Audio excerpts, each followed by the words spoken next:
What's good, y'all? Welcome back to the Playmakers Corner podcast. I'm one of your co-hosts for today, Simon Villanoz, aka Coach V. And I'm your other co-host for today, Kodey Stauffer. And this is your 2023 NAIA Women's Flag Football National Tournament preview, And, I mean, we've talked about all of these teams like a million times. I feel like throughout this season, in the preseason, postseason, with those conference tournaments and whatnot. But we really want to talk about this tournament coming up here, which will happen May 18th to 20th in Atlanta, Georgia, for the most part here. Kodey, you will be at that live, right? Yep, I will be there in person, and yeah, hopefully getting to put a lot of faces to names that aren't in, really far zoomed out frames, if that makes sense. Yeah, no, for sure. And we've already talked to a number of athletes, coaches, fans. So first off, thank you so much for the support. We really appreciate that. And, I know Kodey's really excited to get to meet y'all.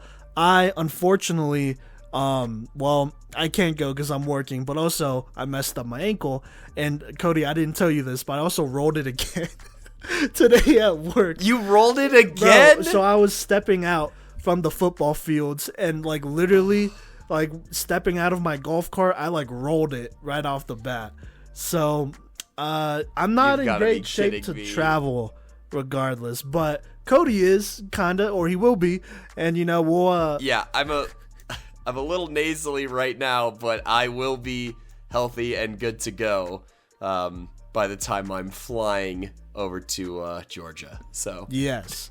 So there you go. But we're going to talk about this tournament here, starting with the setup here. So this year will be the first time they will be rolling with this new setup here. I think in previous years, pretty much how it's always went is that there's been pool play, and then following that, kind of based off of that, and then where teams or how teams did / ranked in the regular season, they would be split up into two groups, one for the gold bracket, one for the silver bracket.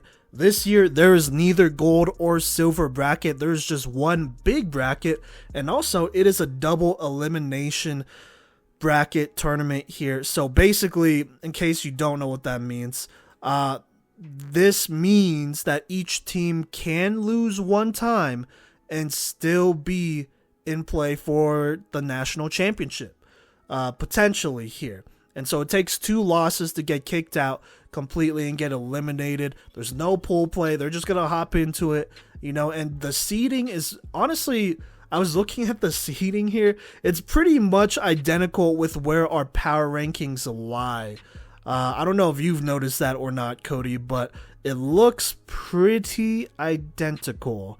So that's all I'm going to say there, which I think is fair, and I believe Kodey feels like it's fair. But there are a couple teams that will not be participating in this one in Atlanta here. And so, Kodey, do you want to introduce those teams and talk about them real quick here?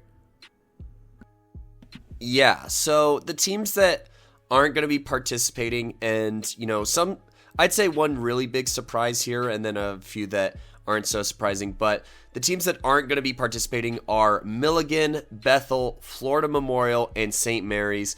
Now, St. Mary's, as we kind of talked about throughout this year, numbers have been a bit of a struggle for that squad, so not really surprised. Milligan, Coach V, you and I talked about this kind of off the episode before, but they're working on just having a more substantial program for next season, so that makes sense. Bethel, once again, it's their first season, so I don't really think that's too big of a surprise, but I will say that it's kind of a bummer / surprise to see Florida Memorial won't be making it here.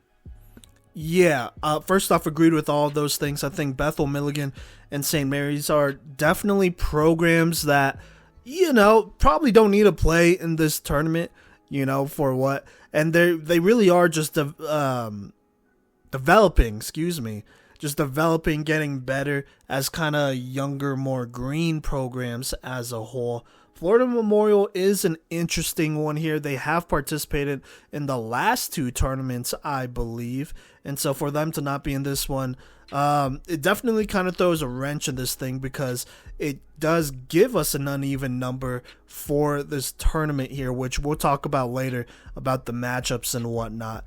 And so that affects that. And then also, I mean, they're a team that probably could have beat, one of these squads on the right day.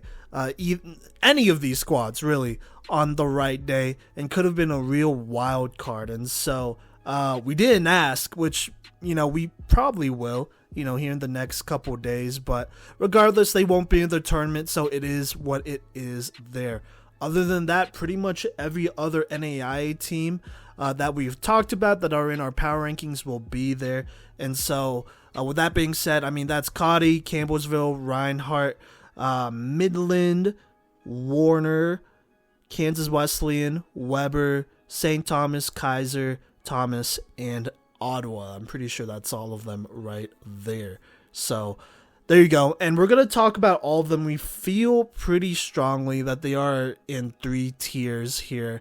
And so let's talk about the first tier of teams. And that's kind of our developmental teams. We have Reinhardt, Campbellsville, Cottey. First off, Reinhardt and Campbellsville, first-year programs, right? I don't really expect them to beat anybody, to be honest with you. But, who knows? I think this is going to be really good experience for their roster regardless here. But I just don't know if they're going to beat anybody. Cottey, this is another program. They're not a first-year program, but, they've gotten better each year. This year was a much more improved year compared to their first 2 seasons, and they showed a lot of promise here, but I do think they do lack a little bit of depth.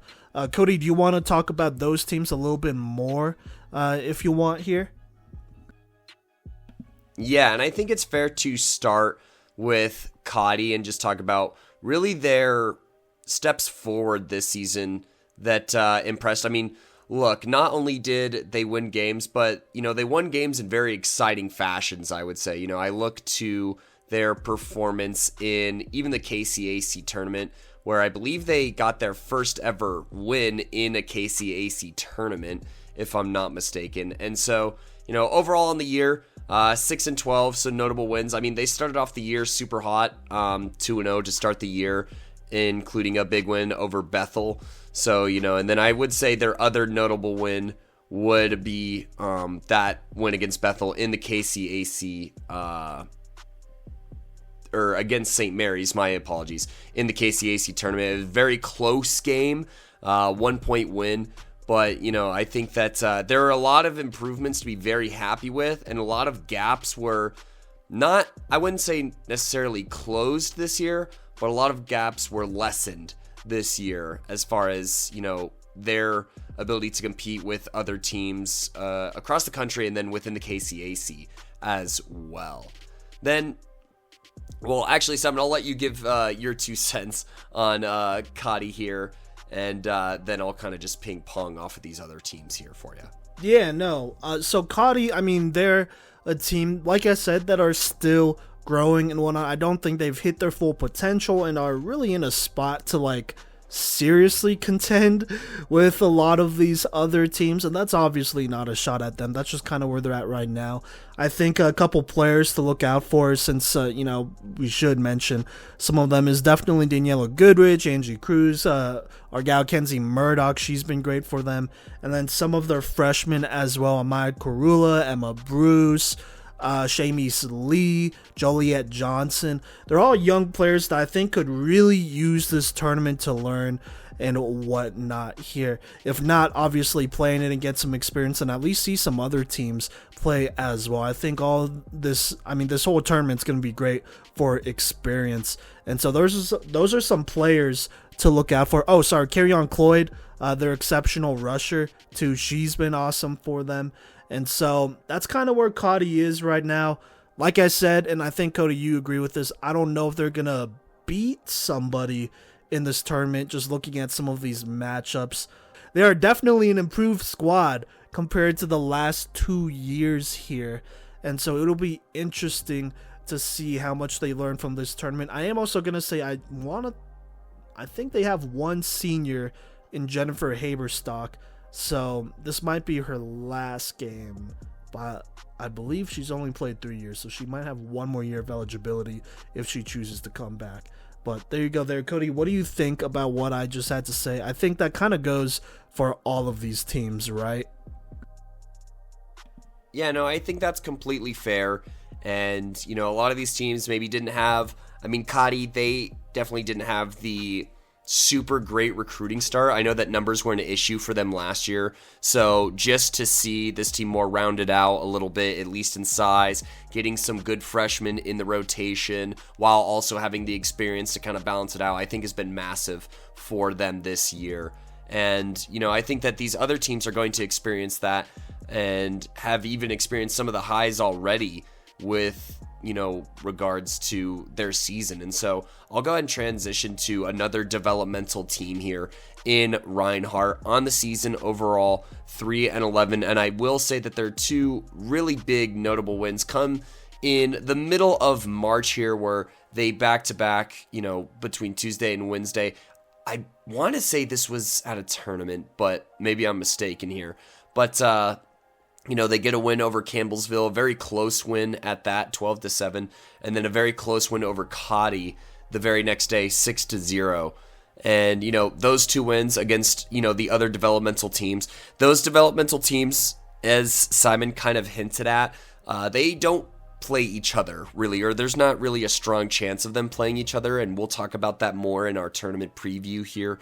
But, with their wins kind of coming against one another or against the teams that just didn't quite make it into the tournament for various reasons, that's kind of where we're at with this tier of these teams and development, and just getting the good experience of playing out in Atlanta in this very big, high stakes tournament will be good for a lot of these players whose first year of college flag football was, or second year, what have you. And so I think that that's something that speaks very, very true for Reinhardt here. And, will be great for even some players who, did make some noise and, ended up on our all freshman team. Simon, you want to talk about some of the notable players from Reinhardt here? Yeah, so Reinhardt actually has some really good athletes here. I think the one that I absolutely got to talk about is their star wide receiver here. At least in my opinion, she's their star wide receiver, Nina Johnson. She's a beast. I sent one of her plays to Kodey the other day, so you got to see that. And she's a playmaker. A taller receiver with great athleticism, pretty solid hands. I think there are times where she does struggle with some drops every now and then, but altogether, just a really good wide receiver and a good wideout one to really build on if you are Reinhardt. So there you go there. You also have a pretty solid defense, I would say. Some solid pieces there. Carson Paget will be back, I believe, for this tournament. She unfortunately had a injury, and I'm not going to disclose that, but she had an injury in the last couple weeks of the season, so she was not quite able to play those last regular season games here, unfortunately. But she'll be back, for this for this tournament here, which should be pretty big time for them. And she was really good for them as a rusher / a linebacker. And so be on the lookout for her. Adriana Brustmeyer, she made our all-freshman team. By the way, check out those lists if you haven't yet. She is an exceptional linebacker for them out of Panama. So she'll be big time as well. You have Tatiana Alacock. You have Deshae Branham. You have two quarterbacks. It'll be interesting. I think the big thing for Reinhardt here, it'll be interesting to see who they roll out as their starting quarterback, whether it is Kalaya Wimbush or Ashlyn McKinley here. They kind of rolled with both throughout the season. I am pretty sure McKinley got the final snaps in their last couple games here. And so it'll be interesting to see what happens, because I think their performance in this tournament may affect where they stand going into next year.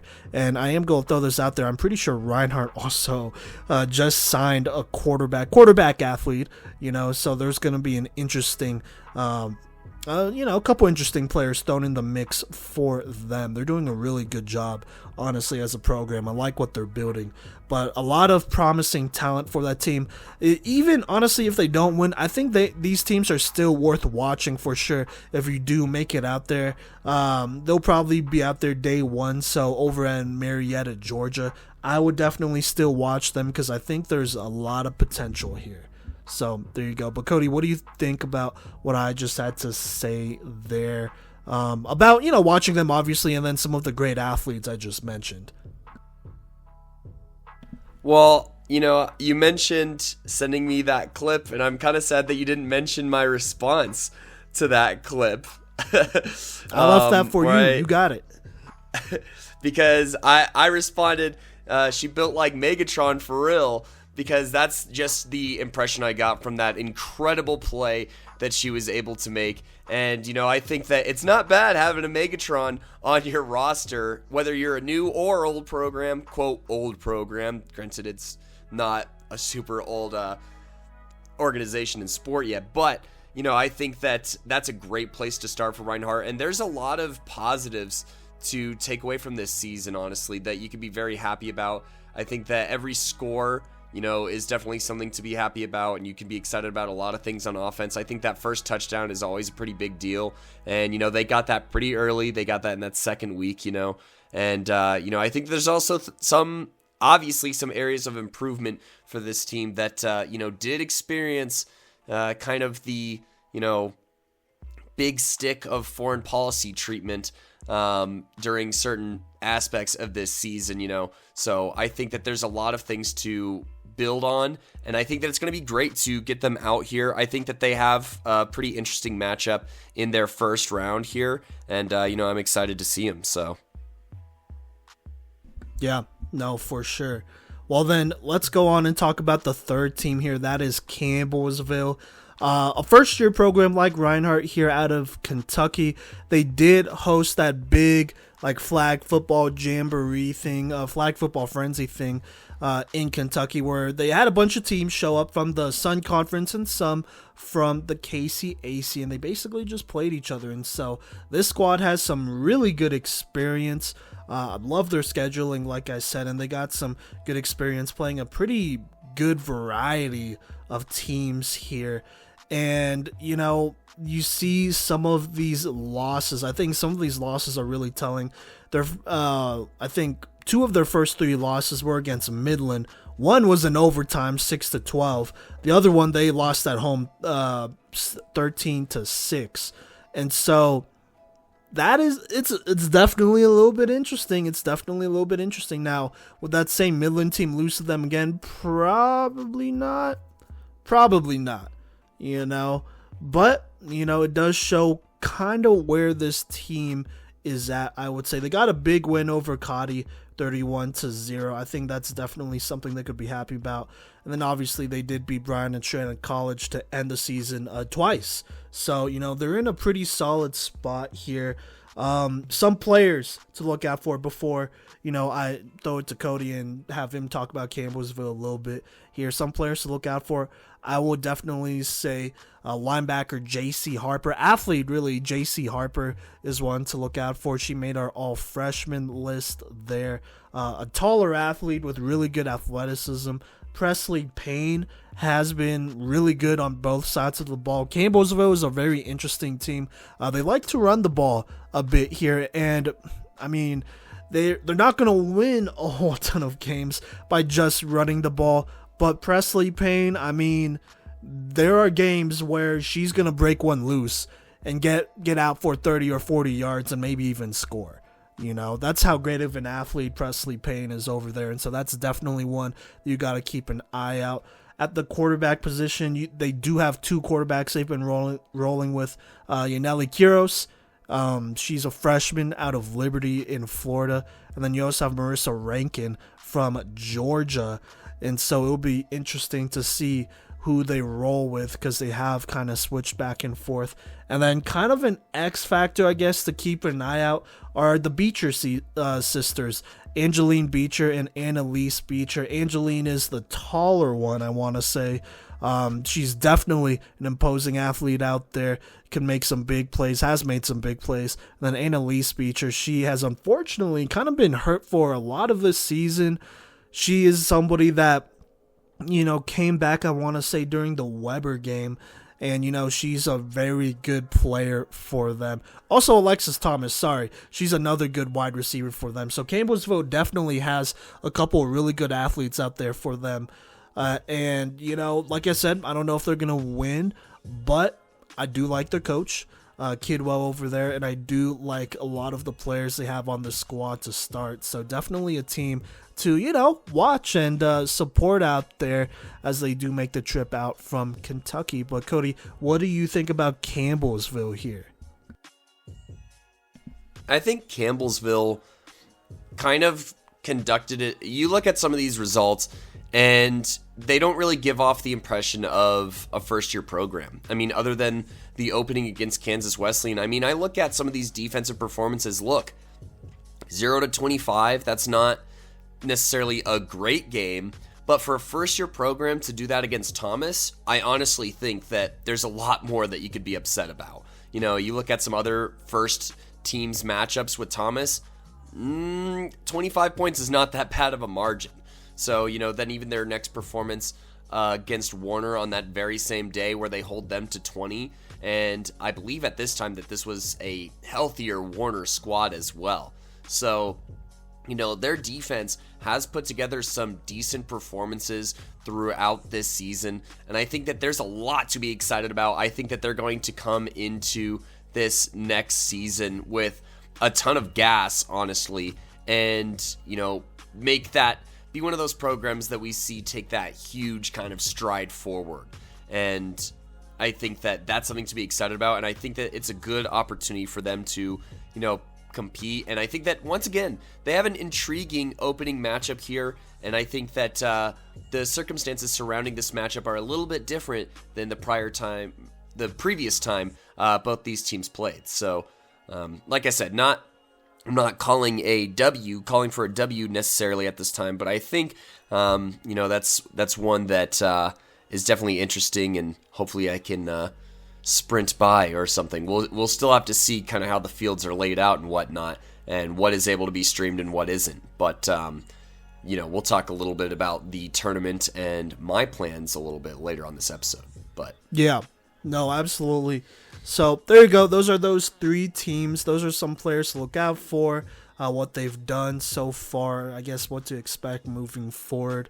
And hey, if you're a player or coach on those teams, go say hi to Kodey, definitely would love to connect and talk about what y'all got going on here soon. So yeah, but let's move on to the next tier. The next two tiers have two teams in each one. And so I would say it's I don't know if this is the right term for this, but I'm calling this next tier the underdog teams, and we have two. Okay, let's start with one of them here, and that's Warner.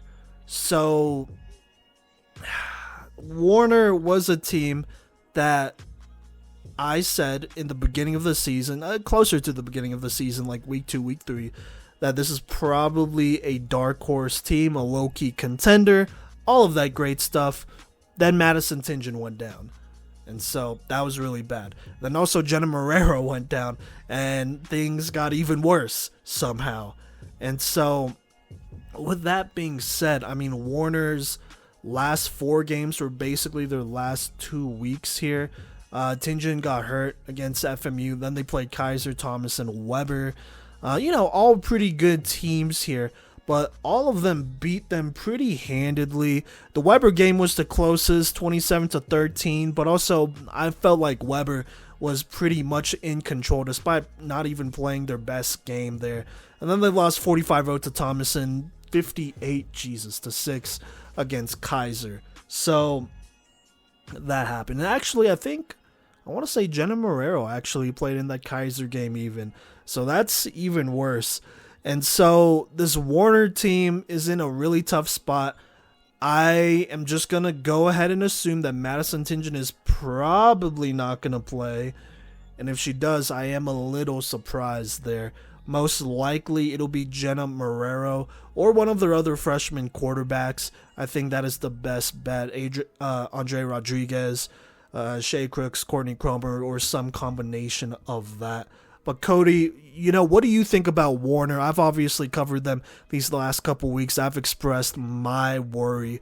But what do you think about Warner here being kind of in this underdog tier here? Because the thing is, they're still really talented. Got a lot of talent on this squad. Cynthia Holmes, Lexi Mosley, Anna Vincenzini, Amiri Logan. But I don't know if they got a quarterback, and it kind of feels like that's the difference maker here. Yeah, I mean, obviously, look, Cynthia Holmes is the Conference Player of the Year for the second year in a row. You can't talk ball without talking Cynthia Holmes with this Warner squad. And there's plenty of great athletes on this team. And this is a team that was looking really good. Following that narrow loss to open the season, they went on a 7-game win streak here with, I'd say, impressive wins over the likes of Weber. And, I'd say that even in that the game that ended their winning streak against Keiser, they were right in that game. But yeah, in this realm, in this world of college flag football, you gotta have a quarterback. You gotta have a quarterback. Like, that's honestly a huge difference between teams that, as we go through the tiers, that's kind of the difference between each tier, I would say. Or one of the big differences is teams that have a bona fide quarterback. And Warner look, with Madison Tingen heading into this tournament, I would have put this team in the dark horse tier. Really, I would. But, even if she is here, if she's healthy, or if she isn't, that's still a huge question mark. And I think it's more than fair to have them in the underdog category here. Because I do think that, while they may get favorable matchups to kind of start the tournament, I think that once they start facing some of the teams in the higher tiers of this preview, they are going to struggle here. And yeah, no, it's really unfortunate. It kind of bums me out. I'm not going to lie. Just kind of how unlucky they got this season. And yeah, just not great. Yeah. Yeah, I don't know. I mean, we could talk about key games that they won this last season, but pretty much all of them were with Madison Tingen. And honestly, even if she does come back, I wouldn't recommend that to happen, but even if she was to come back, I would very much question where her mobility is at, because that will be a big deal when you have rushers like Jada Reese, Lanaya Leone, Sydney Red, the million rushers that Ottawa has, Lauren Clark, Addie Orsburn, DJ Paris, Suzanne Kaufman. I mean, you got to be able to move a little bit, against those type of teams. And so that really kind of just puts Warner in a tough spot. But they really shouldn't lose all their games. They should win at least one. And just looking at the matchups here, we could talk about it just a little bit when talking about some of these teams. But they play Campbellsville to start. I would think that they are still talented enough to beat them. I'd be surprised if they lost to Campbellsville. Just being straight up. I think that would be a straight up upset. And I don't know. I don't think a team like Warner should really lose to them. And if they do, then they're in trouble. And it probably wouldn't even be worth talking about them farther than this. But after that, they would probably play Thomas, and I just don't see them beating Thomas. Even with a healthy Madison Tingen, they lost to Thomas. Here, let me find the score here. They lost to Thomas 35-0 and then 45-0. So, not great. But I am pretty confident that they could win at least one game. Once they lose, they are dropped into this loser side of the bracket here. Still in it, though.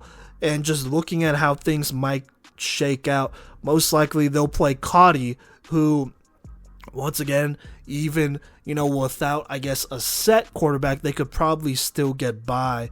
But then they would play Kansas Wesleyan. And so a potential Warner versus Kansas Wesleyan matchup, it makes me a little nervous, honestly. But we'll talk about those specific matchups a little bit later here. The deeper bracket matchups a little bit later. But Kodey, what do you think about Warner's chances in this tournament? I mean, they should be able to win 2 games, right? Yeah, I feel pretty confident in that. I have the exact same thing going on in my bracket, so. Okay, so there you go there. We'll see what happens. I mean, maybe their quarterbacks are ready and, could show us something or a lot. That would be a very pleasant surprise. But just how they looked those last 2 weeks of the season just did not make me feel great. Also, the defense didn't look great either, to be honest with you. They were playing a lot more sloppy, and maybe they were a little bit more disappointed with how the season was going and with some of those injuries. But in this tournament, you can't afford to be disappointed. You got to either win or lose. So that's what it comes down to at the end of the day. No one's going to feel sorry for you. They're trying to survive. So let's move on to the next team here, and that is Midland. So Midland is an interesting squad. Did not go to the KCAC Conference Championship, but lost to Kansas Wesleyan in the semis. And Kodey, that was a game that you recapped, right? Yes, it was, and it was a pretty entertaining game. And honestly, I think that Midland here, obviously, playing more games is going to help you, but this team definitely looked like one that had an identity in that conference tournament game, which is not really something that I could echo from last season. You feel me? Yeah, no, for sure. I think having Michaela Nunez play quarterback, and she's done a pretty solid job over there, really good job at times, honestly.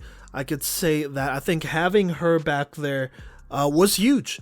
And she's kind of a game changer for them. She's one of their vets, along with Casey Thompson. That's another player to look out for Midland. Both of those players are very experienced. They've played in every national tournament, since flag football has become a thing. And so what Midland's really bringing to the table is a good blend of experience and talent, honestly. I already talked about the experienced players, but some of the other talent they also have, they're a little bit more greener, but you have Sydney Red. She's a sophomore this year. I think defensively, she's been one of the best rushers in the entire country. She's going to give a lot of teams fits, just straight up. So there you go there. You also have a couple of freshmen here in Emily Farron, Alyssa Butler, Olivia Dominguez-Millsap, Jocelyn Nunez. I know I'm missing one. Oh my god. There's another one out there. Oh, Diva Jones as well. You didn't say Diva, did you? Okay. Yeah, there you go. Diva Jones. They got a lot of young talent. Now, I don't know how they are going to look in a tournament like this where, there's no pool play. It's just double elimination. So if you get 2 losses right off the bat, it kind of puts you in a tough spot. But, we know that they're talented. Right, and so this Midland squad's going to be really interesting here, just seeing what they could do. They've had some pretty key games. Did not beat Kansas Wesleyan or Ottawa, but have played them pretty close, at least once this season. They lost to Kansas Wesleyan 20-18. That was that crazy drive where Brianna Hernandez Silva led a 30-second drive, full length of the field, and threw the game-winning touchdown to Angel Amaras in the closing seconds. That was at home. That was a game that Midland probably should have won. So there you go. Then they played Ottawa twice. The first time was a lot closer than it seemed. It says 35-12 here, but it was definitely closer. In their next game that they played at home, Midland actually really hung in with there. The final score says 23-6, but Ottawa, scored one more touchdown at the end there, which I didn't think that they should have, or, all that stuff there. They kind of got a call that went their way, as in an extra down. But Midland was hanging in that game. But at the end of the day, they still didn't get it done, though. So there was that. And that's kind of why they are in this underdog tier instead of the dark horse tier here. I think there are times where this offense looks amazing and they're great. And at full power, they could run the ball, they could throw the ball, they have a mobile quarterback, they could get real creative and just really hurt you in a number of different ways offensively. But there's also the other side of things where offensively, they struggle with some drops, or Michaela Nunez could get get that gunslinger mentality and throw some balls and make some decisions that she probably shouldn't, and so it's going to be interesting to see what kind of offense consistently shows up for Midland in this tournament. But for me, that's why they're kind of in this underdog tier here. I know what they could do. I know offensively they could have one of the best offenses on the right day. But, they have had some consistency issues, Kodey. So, yeah. But what do you think about Midland and what I just had to say there? First off, to all of our listeners, gunslinger is a trigger word on this show ever since we had an entire episode dedicated to it in our past life. So, Simon, I always have to laugh when you say gunslinger after the great gunslinger debate of, 2020? Yes. But I digress. This Midland team, look, in this KCAC game, a huge difference in this game is a pick six to start the game.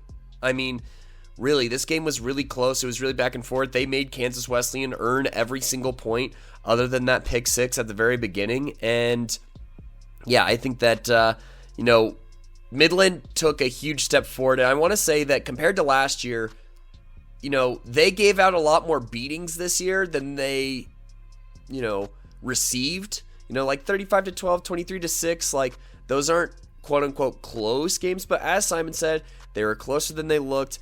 And honestly, they're not a blowout, right? When you look at those scores, that's not a blowout kind of game. There were games where they got blown out last year, bad, by those same teams. And, with that really not happening this year, I think that there's a lot to be happy about with this Midland squad. However, I think that for this Midland squad that didn't really get to play any Sun Conference teams, it's going to be different. I mean, granted, their first two matchups projected of the tournament aren't going to be against Sun Conference teams, but I just think that it's going to be a different style and level of football than maybe what they're used to or ready to play once it comes to that. And, I think that even as the season kind of went on, Bethel was able to get some touchdowns in that last game. And with that Kansas Wesleyan loss, I'm not sure what the mentality is for Midland entering this tournament. So I am intrigued to see, how some of these veteran players that Simon talked about, Nunez, Thompson, step up and inspire this team heading into this tournament and what results that may yield. But I think that this is a team, just like Warner, right? This is a team that I personally have winning 2 games in this tournament. And I think that the two win teams here are in the proper spots. So. Yeah, no, for sure. I am even going to say I feel a little bit better about Midland because they have they have a quarterback in Michaela Nunez who they've rolled with all season long. Most of the season long, right? So I do feel a little bit better about that situation than Warner. Now, are they as talented as a healthy Madison Tingen? No, I don't think so. But, they are still pretty serviceable, pretty good. Also, keep an eye out for Angel Ioane Ko. She started a lot of last season as well. Got some starts this season. She's an underclassman sophomore. She might be brought in just in case Nunez struggles. We'll see. I don't think they will do that right away, but I think there's definitely the potential for that. Now, let's kind of look at their matchup here. Midland in the first round, they play Cottey. To me, that's a pretty winnable game here. They should beat them, right? And so, boom, there you go, done. Moving on to the next round, they play Ottawa. And Ottawa really should beat Midland. But I am just going to say this. Midland did play them pretty close the last couple of times. Now, this Ottawa team has looked a lot sharper than they did in both of those games, in my opinion. But say it's the right day, right? Let's just get a little hypothetical here, right, Kodey? I think that's what this show is for. Say it's the right day. Midland basically plays, I think for them to win, they'd have to play a perfect second half, at least, and not let this game get away too much from them in the first half. But if they could play a perfect second half and they somehow upset Ottawa, All right, now we're cooking. It's going to be interesting. They're probably not going to win in their next round matchup against what would most likely be Keiser, but that would put them in a really good spot here and could make things really interesting. Now, will they realistically beat Ottawa? No, I don't think they're going to do that. But, I think there is maybe a sliver of hope. Is that fair to say, Kodey?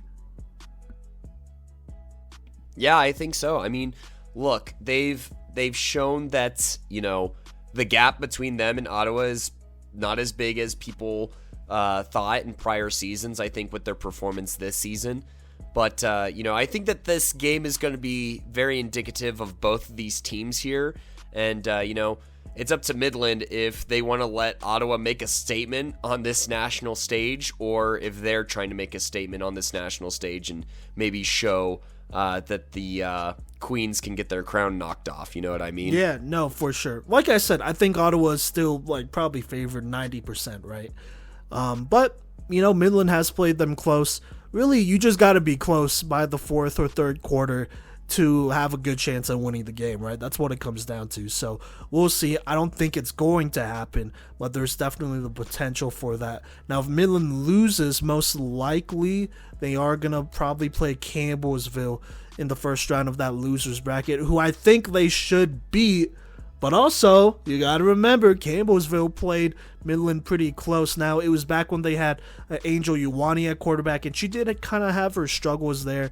Michaela Nunez came in, I want to say, in the second half of that second game against Campbellsville, and they pulled away. But things could get interesting in that one. That might actually be a game that Campbellsville could win, honestly, if they do face Midland there. Kodey, I mean, what do you think about that little prediction? I think Midland is still very much, favored, but in a Midland versus Campbellsville matchup, like I said, it really just needs to be close for it to, threaten a team season, right? I mean, we talked about it in the Campbellsville segment. Campbellsville played them really, really close to start the season, and both these teams, I'd say, are different than when they first met, but at the end of the day, Campbellsville probably had a lot more to gain over the course of an entire season than Midland did, as far as, being green to the game itself and getting all that experience. So, yeah. I don't have it in my bracket at this time, but, I'm not going to rule it out. That's what brackets are made to be busted. We know this. Yeah. Oh, yeah. So. We've done enough Colorado high school football. We've done 5 brackets each year. So, yeah. No, we know this. It's okay to be wrong. But anyways, sorry, what were you going to say? I was just going to say, is that a good transition right there? It's a transition See what I did there? To now it's to gone. our next now tier it's of lost teams its here. No, I'm taking over now. You got it. I'm Go taking for over. This next, I'm all banging on my desk like the audience can feel my energy here. The next tier here of teams is potential bracket busters, as alluded to me just like 30 seconds ago, before I lost my steam. Or, our dark horse candidates here. These are teams that, they have the talent, they have a track record, and we feel also have the coaching and whatnot to potentially pull off some major upsets. Not just the underdog teams where it feels like more of a hypothetical, if this, then that, but, these teams, hey, if this player takes over, then they're in a really good spot to win a very serious game and contend with some of these teams that we'll have in the next tier up. Simon, is that a pretty good description of this tier of teams here that also consists of 2 more teams once again? Yeah. I would also just add this on as well. This is my personal belief, but I personally believe both of these teams have a long shot at the national championship. I could see both of them potentially making the national championship. Now, I can't see either of them winning it, but I could potentially see them making it if everything goes right. And, they play really good football here. Consistent good football. They're going to have to if they're going to want to make it that far anyways. So there you go. I am going to say that. Is that fair to say, just saying that they have a long shot at making the national championship. Yeah, whereas, I'd say the underdog teams, we have them projected to maybe win a couple of games, but probably not taken seriously by really good teams. But, compared to these dark horse teams, if they run into the contenders and whatnot, and the contenders are slipping, these teams will smell blood in the water and they will advance. Yeah. Is kind of I'd say the trajectory of these teams. Yeah, these two teams could ruin another team's weekend.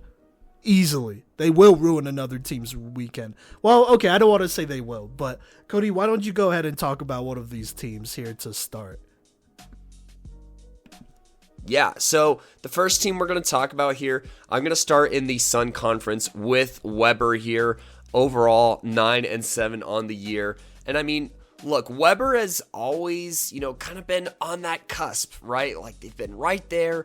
They made the Sun Conference tournament this year, and, they did lose to Thomas in that opening round, but I would still say that they had some pretty, nice performances this year. I would say that their 12-7 win over Florida Memorial showed a lot of grit and character about this team.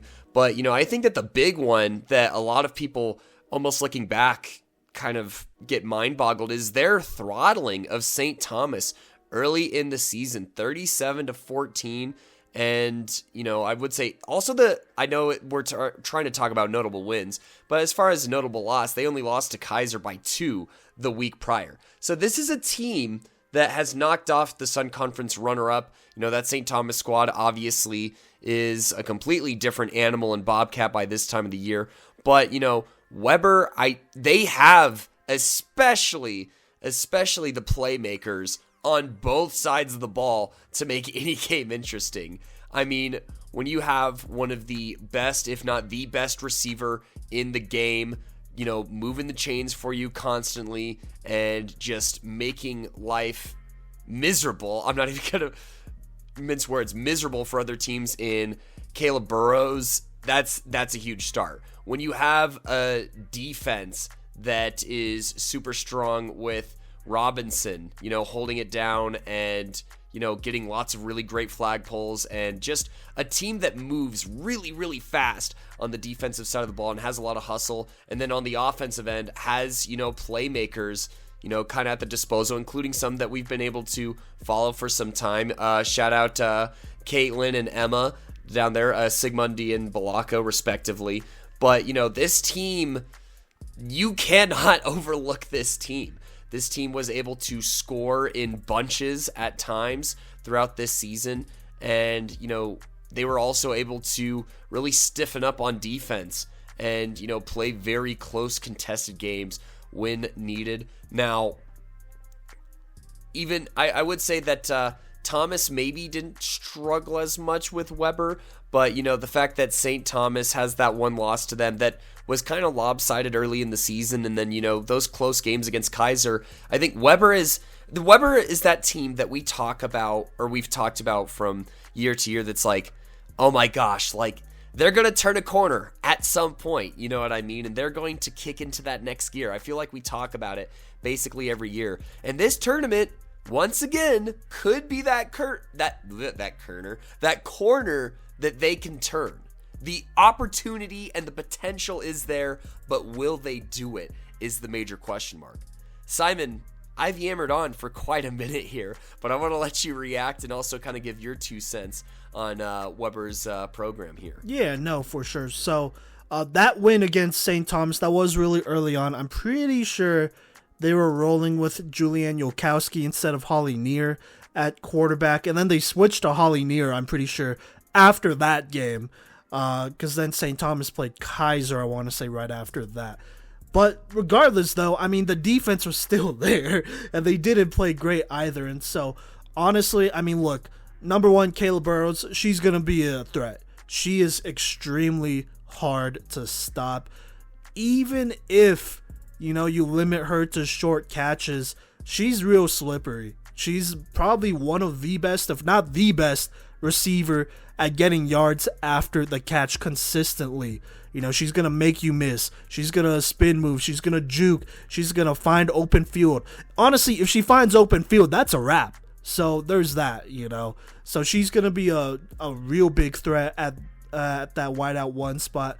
Caitlin Sigmundy has done really good things both at DB and wide receiver. You know, I think she could have a really big tournament here and really turn up, as a lot of attention is paid to Kayla Burrows, probably Raja Robinson as well.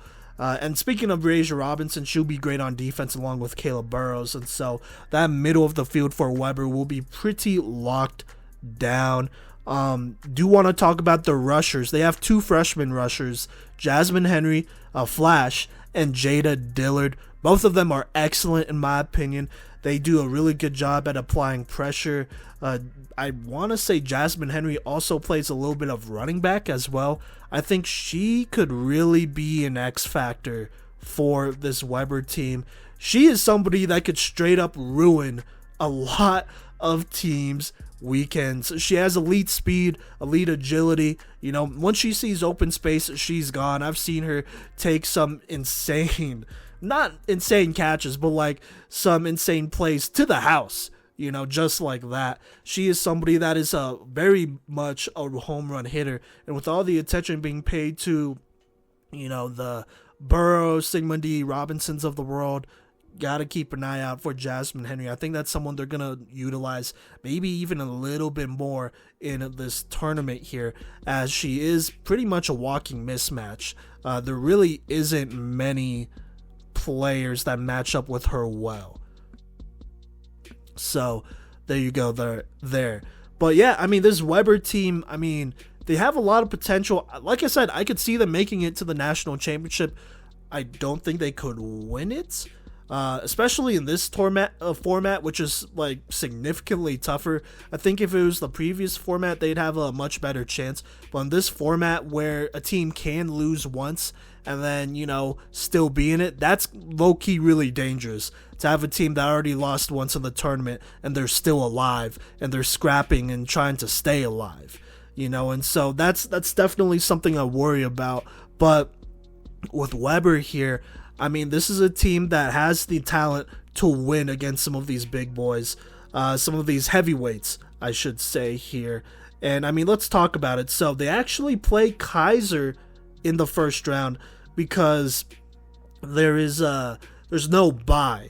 Or sorry, there is a bye for both of these teams because there's not that extra team. Most likely, they probably would have had to play Florida Memorial in the first round. But against Keiser, I think Keiser should definitely beat them. But, you know, this Weber team is still talented. They're going to give him a tough go regardless. So, there you go there. I think there's definitely the chance that they beat them. And if they do, let's just say hypothetically, right? They most likely face Ottawa in the next round. And high key, let's go back to last season here, as in 2022, when Ottawa went to Florida, Weber beat them 31-0.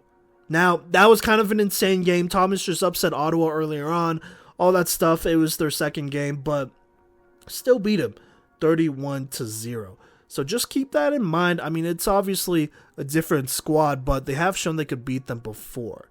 But Kodey, what do you think about all that there? I think that Weber has one of the most dynamic tournament builds looking at this bracket, as far as, you know, they could be facing somebody in that game 19, or they could be facing somebody in, what is that, game 20?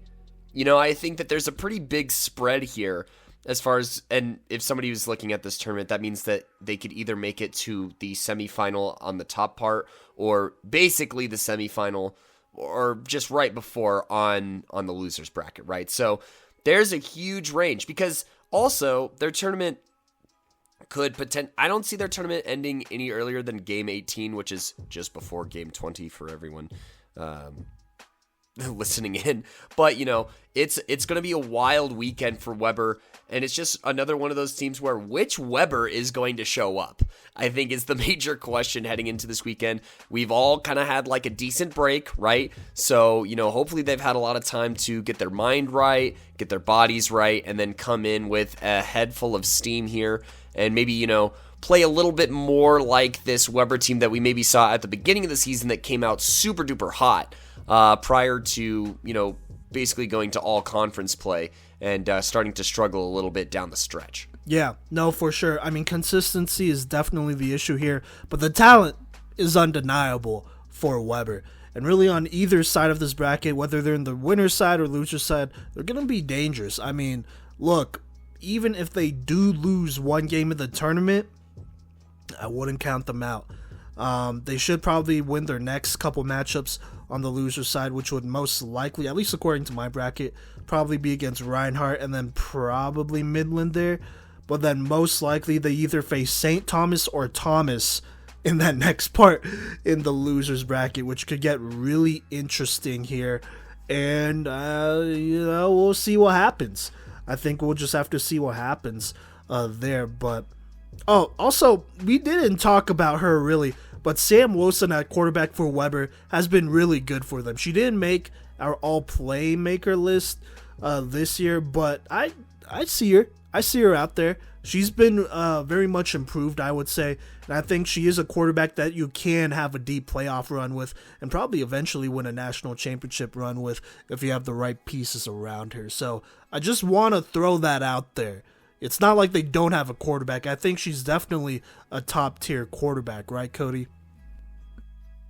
Agree out of 10. Yeah, I think that good catch there. And I was like, I kind of feel like we're forgetting something here. But no, Sam has played phenomenal this year. And yeah, I think that Sam is a quarterback that you could win a championship with.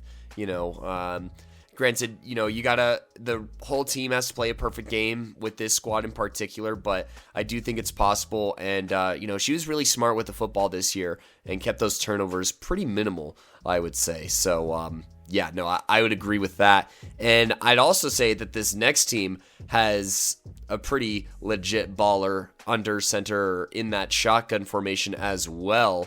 Coach V, if you have nothing else to talk about with Warner, I'd like to talk about the Coyotes out there in Kansas. Yeah, go ahead, man. Go ahead and introduce them and talk about KWU. Yeah, so K-Dub here, the silver bracket winners from last year that is now defunct. And they the previous year. Yeah, in the previous year. So, back to back, I guess. And so they're coming in. This is a different tournament for them, and this is one that's going to, ask them to do a little bit more than they have in the past and not just, beat the mid teams, but compete with some of the best here. And I think that KWU here, with a first-year head coach, did a phenomenal job going 13-4, 8-2 in the KCAC, and obviously, getting that runner-up status in the KCAC tournament. I think that there's a lot to be happy about in this season. They opened up the season against Ottawa, and between that first game that was 33-6 to their last game that was 34-14. That doesn't sound like too much change, but really a lot did in that time as far as what they were able to get out of some of their younger players, some of the games that they were able to play in between here. That very close win over Midland that Coach V talked about earlier in the episode where, there's a 30-second drive for the win. That's pretty awesome. And, their win over Midland as well in that KCAC tournament was pretty awesome to watch, just to see a bunch of different people step up and make plays. And, that loss that they had to Ottawa on April 1st, where they only lost by a single score, I think shows the ceiling of this team, that they are within arm's reach, I should say, of pulling off an upset over Ottawa. It's something that is within their capabilities. They have a ton of playmakers on both sides of the ball to pull it off. Like I said, under center, Brianna Hernandez Silva, constantly a candidate for, quarterback of the year, oh boy, MVP, all that stuff. She's fantastic and is just such a dynamic athlete with a pretty good arm. And then, Angel Roman on the defensive side of the ball, such a game changer who, can take any interception and take it to the house. And amongst others that, I'll make sure to leave Simon some room here. But, KWU, this is a team I'm very, very excited for entering into this tournament. And, while initially, when we did those previews and we were talking about it, I was like, well, we'll see how Coach does. And I am not only impressed, but I'm way higher on KWU stock this year than I even was last year, I would say, which is kind of weird to say.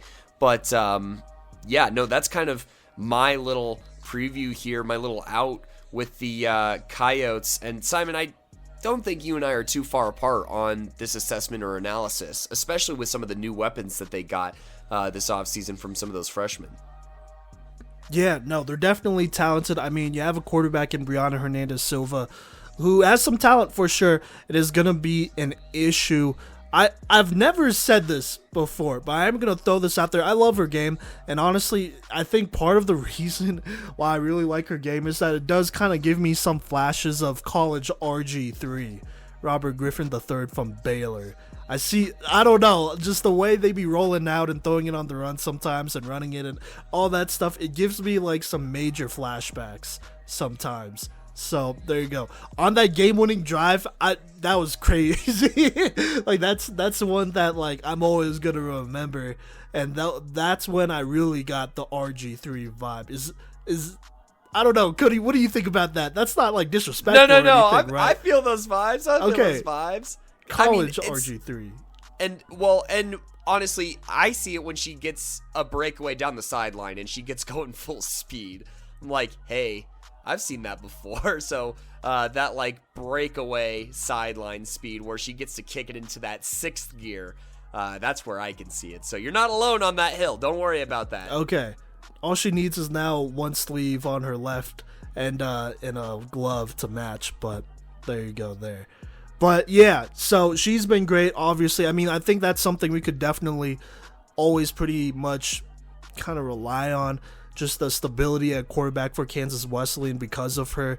And honestly, she is one of the most experienced quarterbacks in the country at this point. Her, Madison Carrera, and Jasmine Roden, I believe, are the only 3-year starters in the entire country. So there you go there. And that matters. That matters a lot. Because this Kansas Wesleyan team also has a pretty good amount of experience mixed in with some good freshmen and a good sophomore class as well, freshman class from last year. And so this is a squad that has a lot of talent, is pretty deep. And this year, I mean, a lot of credit to Melinda Wynn and Tarek Smith over there. They've done a very good job, an excellent job with this squad, and they're dangerous. Let's keep it at that. They're very much dangerous. Wouldn't quite say contender. I kind of wish they played more Sun Conference teams. That's really the only thing, because I feel like that really shows where they're at. But I think this KWU squad has the ability to beat some Sun Conference teams. And, I mean, hey, let's not even beat around the bush. I think people kind of sleep on KWU a little bit too much. I think people believe that KWU doesn't have the ability to beat a Sun Conference team when they actually do. So I'm not even going to beat around the bush there. And I know that because we've had some messages that have specifically said that. So use that as motivation there. But this is a team that has more than enough ability and talent and coaching to get it done. Offensively, we know what they bring there. They're going to have a bunch of options, a bunch of receivers, Corin DeQuee, Angel Alvarez, Angel Roman is obviously out there, like you said, Kodey. She's going to make some big plays, some insane catches. She pretty much always has a chance at catching the football as long as it's in the area. You also have Kendra Velasquez Monroe out there as well. Shania Marape's out there as well. I mean, Jasmine Whitfield, who has some speed to her too. So this is a pretty loaded roster And then defensively, I mean, they've been a lot better this year. Lexi Marquez, Alexa Mansur, their linebackers, they've been excellent for them. On the back end, Angel Roman and Jada Wilson have really held it down. They've fared pretty well. Shania Marape has been a very interesting defensive player that's been used in a lot of different positions. They'll move her up and down and all that great stuff to confuse offenses. She is a really good piece for that defense. And then the rushers have been real next level this year. 2 freshmen in Rabano and Casillian over there, both of them combining for almost 30 sacks. Casillian, I want to say, with like 16, Rabano with around 14 or so, just regular season, by the way. And so they're going to apply some pressure. I mean, this is a pretty well-rounded Kansas Wesleyan team. Like I said, some experience here for sure. And I mean, they're tough. They're going to be tough. This is a well-rounded team, like I said. The only thing that kind of is a little concerning is maybe some of the consistency here. Sometimes the defense doesn't play as well as they could, and then sometimes the offense maybe isn't as sharp as they could be. It kind of just depends, I guess, on the day. But, I mean, if we do look at Kansas Wesleyan's record and some of the games they've played Ottawa pretty close here. I mean, they lost to Ottawa, like in Ottawa, 28-20, but that was a game where they were leading them at halftime. So just keep that in mind. That was a really close game there. And honestly, they were in position to win it. It just got away from them. And that would have been the first loss Ottawa would have ever taken at home. Now, obviously, coulda, woulda, shoulda, right? And they lost to Ottawa again in the conference championship, which, like I said, a lot closer than this 34-13 score here. But look, at this point, I feel like this Kansas Wesleyan team, if they have the ability to hang with a team like Ottawa, they have the ability to beat any team in the country. And that should scare a lot of teams more than they probably are feeling right now, to be completely honest with you. Because they could do a lot, both on offense and defense, and just give you a bunch of different looks, which, for opposing coaches and stuff, that's real frustrating. And so, Kodey, before I let you react to that, let's kind of look at some of their matchups. So, in the first round, they do play Reinhardt here. I think that should be a dub. They do move on to the next round, and most likely they will play St. Thomas. I don't know. In my opinion, I don't think they've played a defense like St. Thomas's. St. Thomas's defense is easily number 2, maybe number 1 on the right day in the entire country. And so I don't think they could beat them. That's probably going to be a learning experience where they lose. But when, if they lose, they would go into the loser's side, and then there's some interesting matchups here. Most likely, they will pull Warner after a potential St. Thomas loss. And I'm going to be honest, this is a matchup we're going to talk about here. And you know what? I'm going to save that for the next segment. But I think that's a dangerous matchup for Warner. And if they win that in the next round, they'll probably play either Keiser or Ottawa. And we'll see there.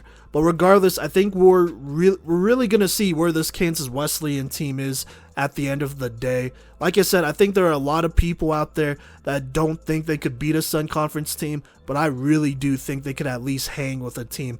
And if they could hang with him, then they could beat him. Simple as that. They got the talent, they got the coaching for it. Kodey, what do you think about what I just had to say there? I kind of wanted to save that Warner I guess hot take, might be considered a hot take for later. Yeah, I was wondering if you're gonna pull that yet, but I appreciate sitting on it for now, and I am very excited to see this KWU team in front of Sun Conference tournaments and getting some legitimate opportunities to prove themselves. Obviously, they still have to do it. But I definitely think you look at just like, they looked like a more dominant team this year. They looked like there was an actual gap between them and, the rest of the KCAC, honestly, outside of a couple of close hairs. And then, I think that they're closer with Ottawa. I think they are to Ottawa, just for scale's sake. I'm not saying that they're as good as this other team or whatever, but they are to Ottawa as, what kind of Keiser is to Thomas for me. is kind of, I think, a good comparison as far as where I see them and where they stand. Is that I feel like that's more than fair to say. Yeah, I mean, comparing Sun Conference to KCAC. To the conference. Yeah, they're like the KCAC version. Yeah, I could see that. Which makes them pretty good. Yeah. Don't you think? Yeah, no, I think this tournament, this is their chance to prove a lot of the haters wrong and really make a stamp here. Now, for their program, honestly, for their program, for their community, and for their brand. I think if they could get some big wins in this tournament, this will go a long way for their future as a program. And, as far as contenders go, I think a lot of teams might look at them maybe a little bit differently, right? For sure. So there you go. But let's go ahead and move on to the next tier here and talk about some of the contenders. These are teams that we all feel like, that as in me and Kodey feel like, could go ahead and win the national championship. Not only go deep, but win the entire thing, and are pretty much dangerous on either side of the bracket, even if they do get a loss. So there you go there. Let's go ahead. You know what? I don't want to start with the national champions or even the conference champions first. Let's start with those runner-ups and some of these other teams. Kodey, let's talk about Keiser. How about that? Let's talk about Keiser here.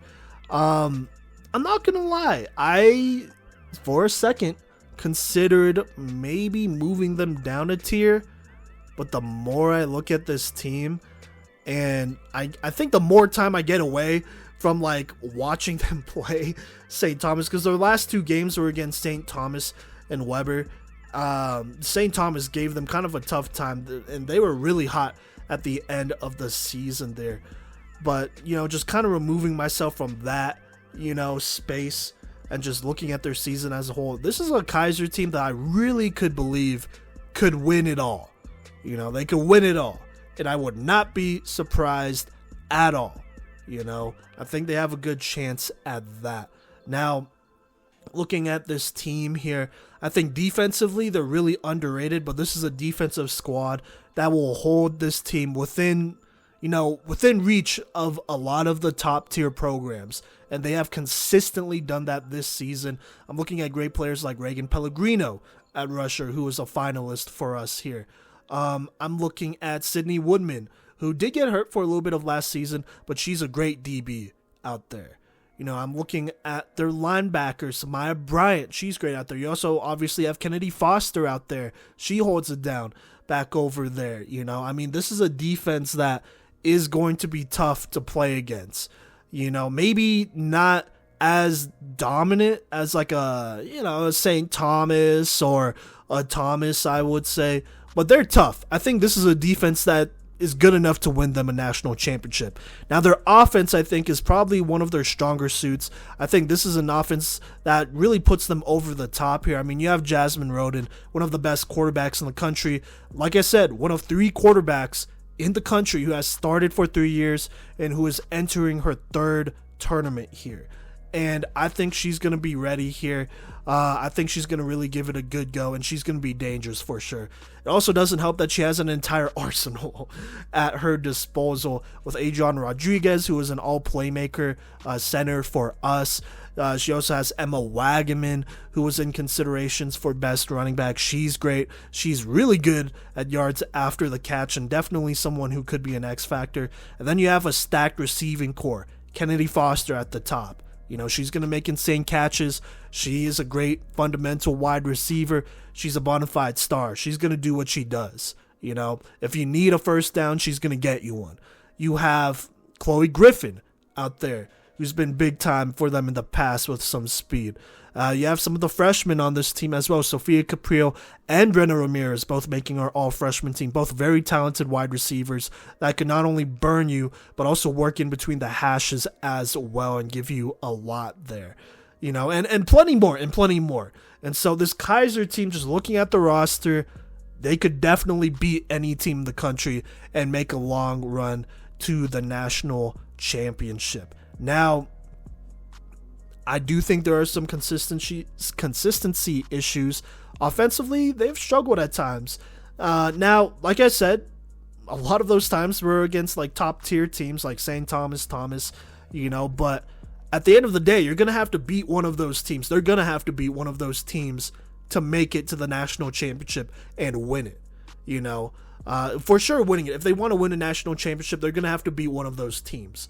So that's just what it's going to come down to. Your offense has to be sharp and ready by that point, because this will probably be a long tournament. They should have a long tournament. So there you go there. I'm looking at some of their wins and losses here. I mean, they lost to Thomas 0-7 at the beginning of the season. I mean, that was a game where, Alexa Wilson, she was still coming into her own and all that stuff. So I don't really take that into consideration. They still lost, but that does kind of show how close they could play Thomas. Then they played St. Thomas. They beat them 20-12. That's Holly Neer's first start there. And so, there's that. Then they lost to Thomas 25-6. So there you go. And then they had those two losses at the end, 7-20 at the end of the regular season, and then in the conference tournament, lost to them 31-25 on a last-second catch there. So with all that being said, Kodey, how do you feel about Keiser here? And how do you feel about them being in this contender tier? I think that it's still warranted, just because of how competitive they have been. But, I will say that Keiser is kind of, that advanced kid in like second grade that's like super ahead of the curve, but, everyone else is kind of caught up to them by now. And now they really got to dig deep for that chance. I know that I'm probably calling out some listeners. I'm calling out myself too, so don't worry about it. But, that's kind of like the vibes. But I think as far as talent goes, look, this team had 4 receivers that caught for over 400 yards, right? And you've talked about how explosive this offense is. And, this offense really is hard to match up with all the way across and all the way down the depth chart. They just have so many weapons. And, not even included in those top 4 receivers of yards is Brennan Ramirez. So, this team has so many weapons. And, to start the year, they looked like that contender, only losing to Thomas 0-7, beating Weber in a close game, beating St. Thomas in a close game. Like, to start the season, I felt better about them than I ever had, honestly, because these were really gritty, close, tooth and nail kind of wins here. And then they kind of lose some air in that Thomas game. But you want to talk about notable wins. Obviously, any wins against people in their conference is notable. But, I mean, oh my gosh. When they scored 86 points against Reinhardt, oh my gosh. I'm still kind of speechless about it, honestly. That is absurd. They almost scored 100 points. That's nuts, right? And so for a team to have that high end, that's not even explosive. That's just like nuclear detonation of offense, honestly. And I think that, that speaks to how high this team's ceiling is. I think that, as you look at this year and, kind of near the end, it does start to get a little concerning with those back-to-back losses to St. Thomas here. But I think that, Keiser's one of the teams that benefits the most from this break, right, prior to the national tournament. This is a time for them to rally. This is a time for them to search within themselves. And this is a great time for, the veterans of this team like Jasmine and for the coaching staff to be, hey, y'all have been here before. You have been to the championship, all right? You've been within striking distance of securing that trophy.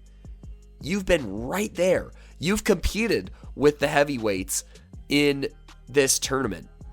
And look, as much as for any team that wins this tournament, they're going to have to beat another one of these contenders, in my eyes, probably twice, right? With the double elimination. Most of these teams, if not all these teams, are probably going to have to eliminate one of these teams twice. But on the flip side of that, one of these teams, if I'm Keiser, I'm looking at these other teams, I'm like, hey, one of these teams is going to have to beat you twice. And so they need to come in and just have some confidence. They need to come in, have fun, right? Because look, when I think of Keiser football, I just think it's a ton of fun, right? It's fun to throw it around the yard. It's fun to end up on ESPN with a top 10 catch. Like, that is Keiser's brand to me. And so I think that they need to come out, they need to have fun, they need to put on a show, right? Because I think that's kind of what I correlate with them. And if they're in their bag and if they're feeling themselves, then they're a team that could definitely win this tournament. But they're also a team that, with some subpar performances, could be right here with these bracket busters. And, they have the chance, they have the most opportunity to lose to these bracket busters in my current bracket as it goes. So that's kind of where I'm at with Keiser right now. They have the most to lose and the most to gain in this tournament, I would say, probably out of any single team here. Is that hyperbolic to say, honestly? I mean, I just kind of realized that as I'm talking about their narrative and their story and their history, but they have a lot to gain, but they also, with these matchups, have a lot to lose. I don't know if they have a lot to lose because they do have a great recruiting class coming in, led by Ashley Clam, who's going to be so fun to watch next year. This specific roster has a lot to lose, I would say. So it is Jasmine Roden and Kennedy Foster's third time around here, right? So if they don't win it this year, then they have one more chance next year, right? And I don't think they're the only ones who are third-year players. I'm pretty sure Adrian Rodriguez is also a third-year player as well. So there you go. But yeah, no, I mean, if you are one of these upperclassmen, I'm sorry, but the clock is ticking right now. It's now or never. This probably isn't your last chance, but we're getting there. And, it's time to really take this thing seriously. Not that you weren't before, but, it's time to really, feel that pressure just a little bit more here, maybe. So, there's that. And also, look, I have a little bit of a program comparison. Kodey, tell me am I wrong, but this Keiser team is basically Ohio State. No, I feel that. Aren't they, with the stacked receiving crew, I was about to say, the stacked receiving room is definitely the big one. The quarterback, you have a quarterback, so, yeah. I'm not saying probably could she's score Justin higher on the Fields. Wonderlick, too. Yeah. Wait, what'd you say? I said probably could score higher on the Wonderlick, too. Oh, okay. I thought you said she could probably score the same, and I was like, that sounds like a shot. Higher. But, no. Okay. It's a shot, but not at Jasmine. It's a shot. No, I got you. I'm going to let you keep rolling with this, though. Yeah. But no, they feel a lot like what Ohio State is right now. Great receivers. They're, always in the Final Four. They're always so close to the national championship. They always have a quarterback. They have a solid defense all the time, right? But in the last couple years, they haven't won it. Ohio State obviously hasn't won it since the Zeke years, which is almost a decade ago now. So there's that. It hasn't been a decade since Keiser has won it. They've never won it yet. But, this might be their year. And so they remind me a lot of where Ohio State is at. And they're real fun to watch. You're going to have a lot of fun watching them. I know they're kind of high on the priority list here for you, as they would for me as well. But I'm not there to take that away from you, so you got it. But yeah, so Keiser, with that being said, before we move on, let's actually talk about some of the potential matchups here, because I think when it comes to predicting, matchups deeper in this bracket, it gets really difficult. Because it is a double elimination bracket, right, Kodey? So, just some of these matchups are real, tough to predict. No, I agree, and that's why I was saying that most of these contenders are probably going to have to beat each other twice, route to winning a national championship, that is. So, do we want to look at that, or do we want to run through these other teams real quick and then just address the bracket in full strength? You know what? Actually, yeah, let's talk about some of these other teams, and then we'll address the bracket. Talk about matchups, because I think that'll be the best thing to do there. But yeah, let's move on, though. Let's stay in the Sun Conference and talk about the Sun Conference runner-ups in St. Thomas. All right. St. Thomas, they've had a heck of a season here. Even though they lost to Thomas, which wasn't even that much. They lost, 26-19? Right? they still had a great really season. good game. Yeah. Really good game. And I think the important thing to keep in mind, because when you go into a long tournament like this, I think mentality is everything. The important thing to keep in mind is that St. Thomas has already beat Thomas once this year, and they're the only team to do that. So, with that being said, and also, by the way, actually, St. Thomas is one of 2 teams in the country that have ever beat Thomas. The other one is Ottawa. So, St. Thomas has done it twice, once this year and once last year, in an insane game. But look, this is a stacked squad. I already talked about their defense before. I'm pretty firm in this. They're a top 2 defense in the country. Depending on the day, they could be number 1 for sure. But they're an issue. This defense is a defense that could score on you, if you are not careful with the football. That is how talented they are. Not only are they going to stop you, but they will score on you if you allow them. And that's really hard to do, regardless. But look, this St. Thomas defense, I mean, they're going to really, I'm not going to say they're going to carry them throughout this tournament, but they're going to be one of the strongest spots of this team as a whole. But this offense, they got a lot of firepower as well. Jada Graham and Kaylee Miller have been electric here. Jada Graham is a player a lot like Caleb Burrows who could take it to the house. Kaylee Miller has really emerged as a great wideout 2 option and has had some big games, including, I'm pretty sure, the game-winning touchdown against Keiser in the Sun Conference tournament in the closing seconds. So she's big time. And also she's won Playmaker of the Week too. So she's big time. You throw in other great receivers like Tyler Bryant, Rihanna Baker, Dominique Parks, the running back. They got a lot of great players. Also throw in a quarterback in Holly Neer. I want to say this is her 2nd year starting. I'm pretty positive she didn't start the first year because that was Jada Graham. But, she started a lot of last year. She got the start this year after the first couple games, and she's played really well. And so she has a lot of experience, not quite like Madison Carrera, Jasmine Roden, and Brianna Hernandez Silva, but she has a lot of experience. I think the next most next to that tier of quarterbacks. And so, if you're St. Thomas, got a lot of experience, you have a great defense. It really felt like this year has kind of been their year, despite coming up a little short to Thomas a time or 2 here. But regardless, honestly, none of that matters if you win a national championship. You can have the conference championship, but if you win the national championship, hey, you can't argue with that.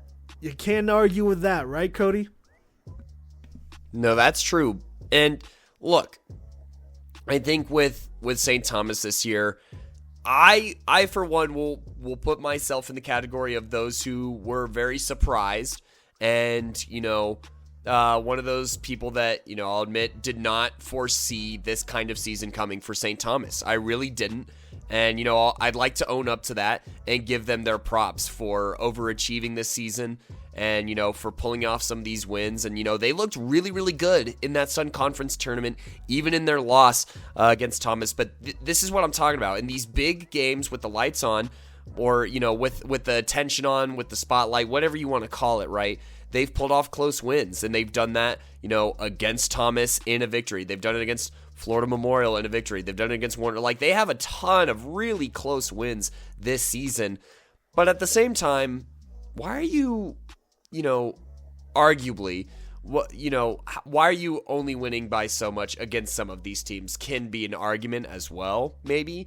But, as dominant as they've looked, and this secondary is just, it's ridiculous. Honestly, this is one of the teams that, if you do have 3 or 4 receivers that, the Bobcats can legitimately cover 3 or 4 receivers deep, which is nuts.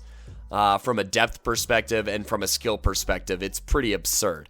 And so, that has been fantastic for them. This offense that, has kind of been one of their limiters in the past has really turned that corner. Scoring 50 points in this tournament over those 2 games is fantastic of them to do. And, overall performing very, very well this season.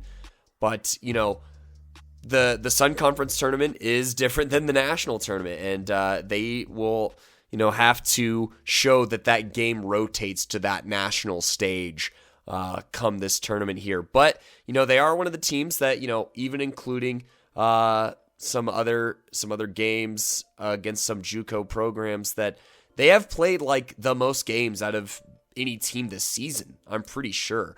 Or at least up there as far as total games played. So, that experience and all that growth could potentially help them out this season. Or for this postseason, I should say. Yeah, no, they're definitely up there. So there's plenty of experience. And I mean, this is also a pretty deep squad here. This team will be fun to watch for sure. Holly Neer, I'm also going to throw this out there because I think maybe we're sleeping on her a little bit too much, but I'm going to give her a lot of credit here. There are games where she is absolutely dealing, where she's throwing dots down the field, threading the needle over the middle. There are some games where she makes some excellent next level throws that just makes you think, damn. Like, honestly, damn, that's it. That's a heck of a throw. That's a great strike. That's great timing. That's on the money. And so I think she's going to have one of those games, at least 2 or 3 probably, this postseason, this national tournament. Now, if they win it or not, we'll just have to see, because like I said, once you get deeper in the bracket, things get really difficult. I am gonna say this: St. Thomas kind of feels like a team that might lose one time at least in this bracket, and that's fine because you're not eliminated right away.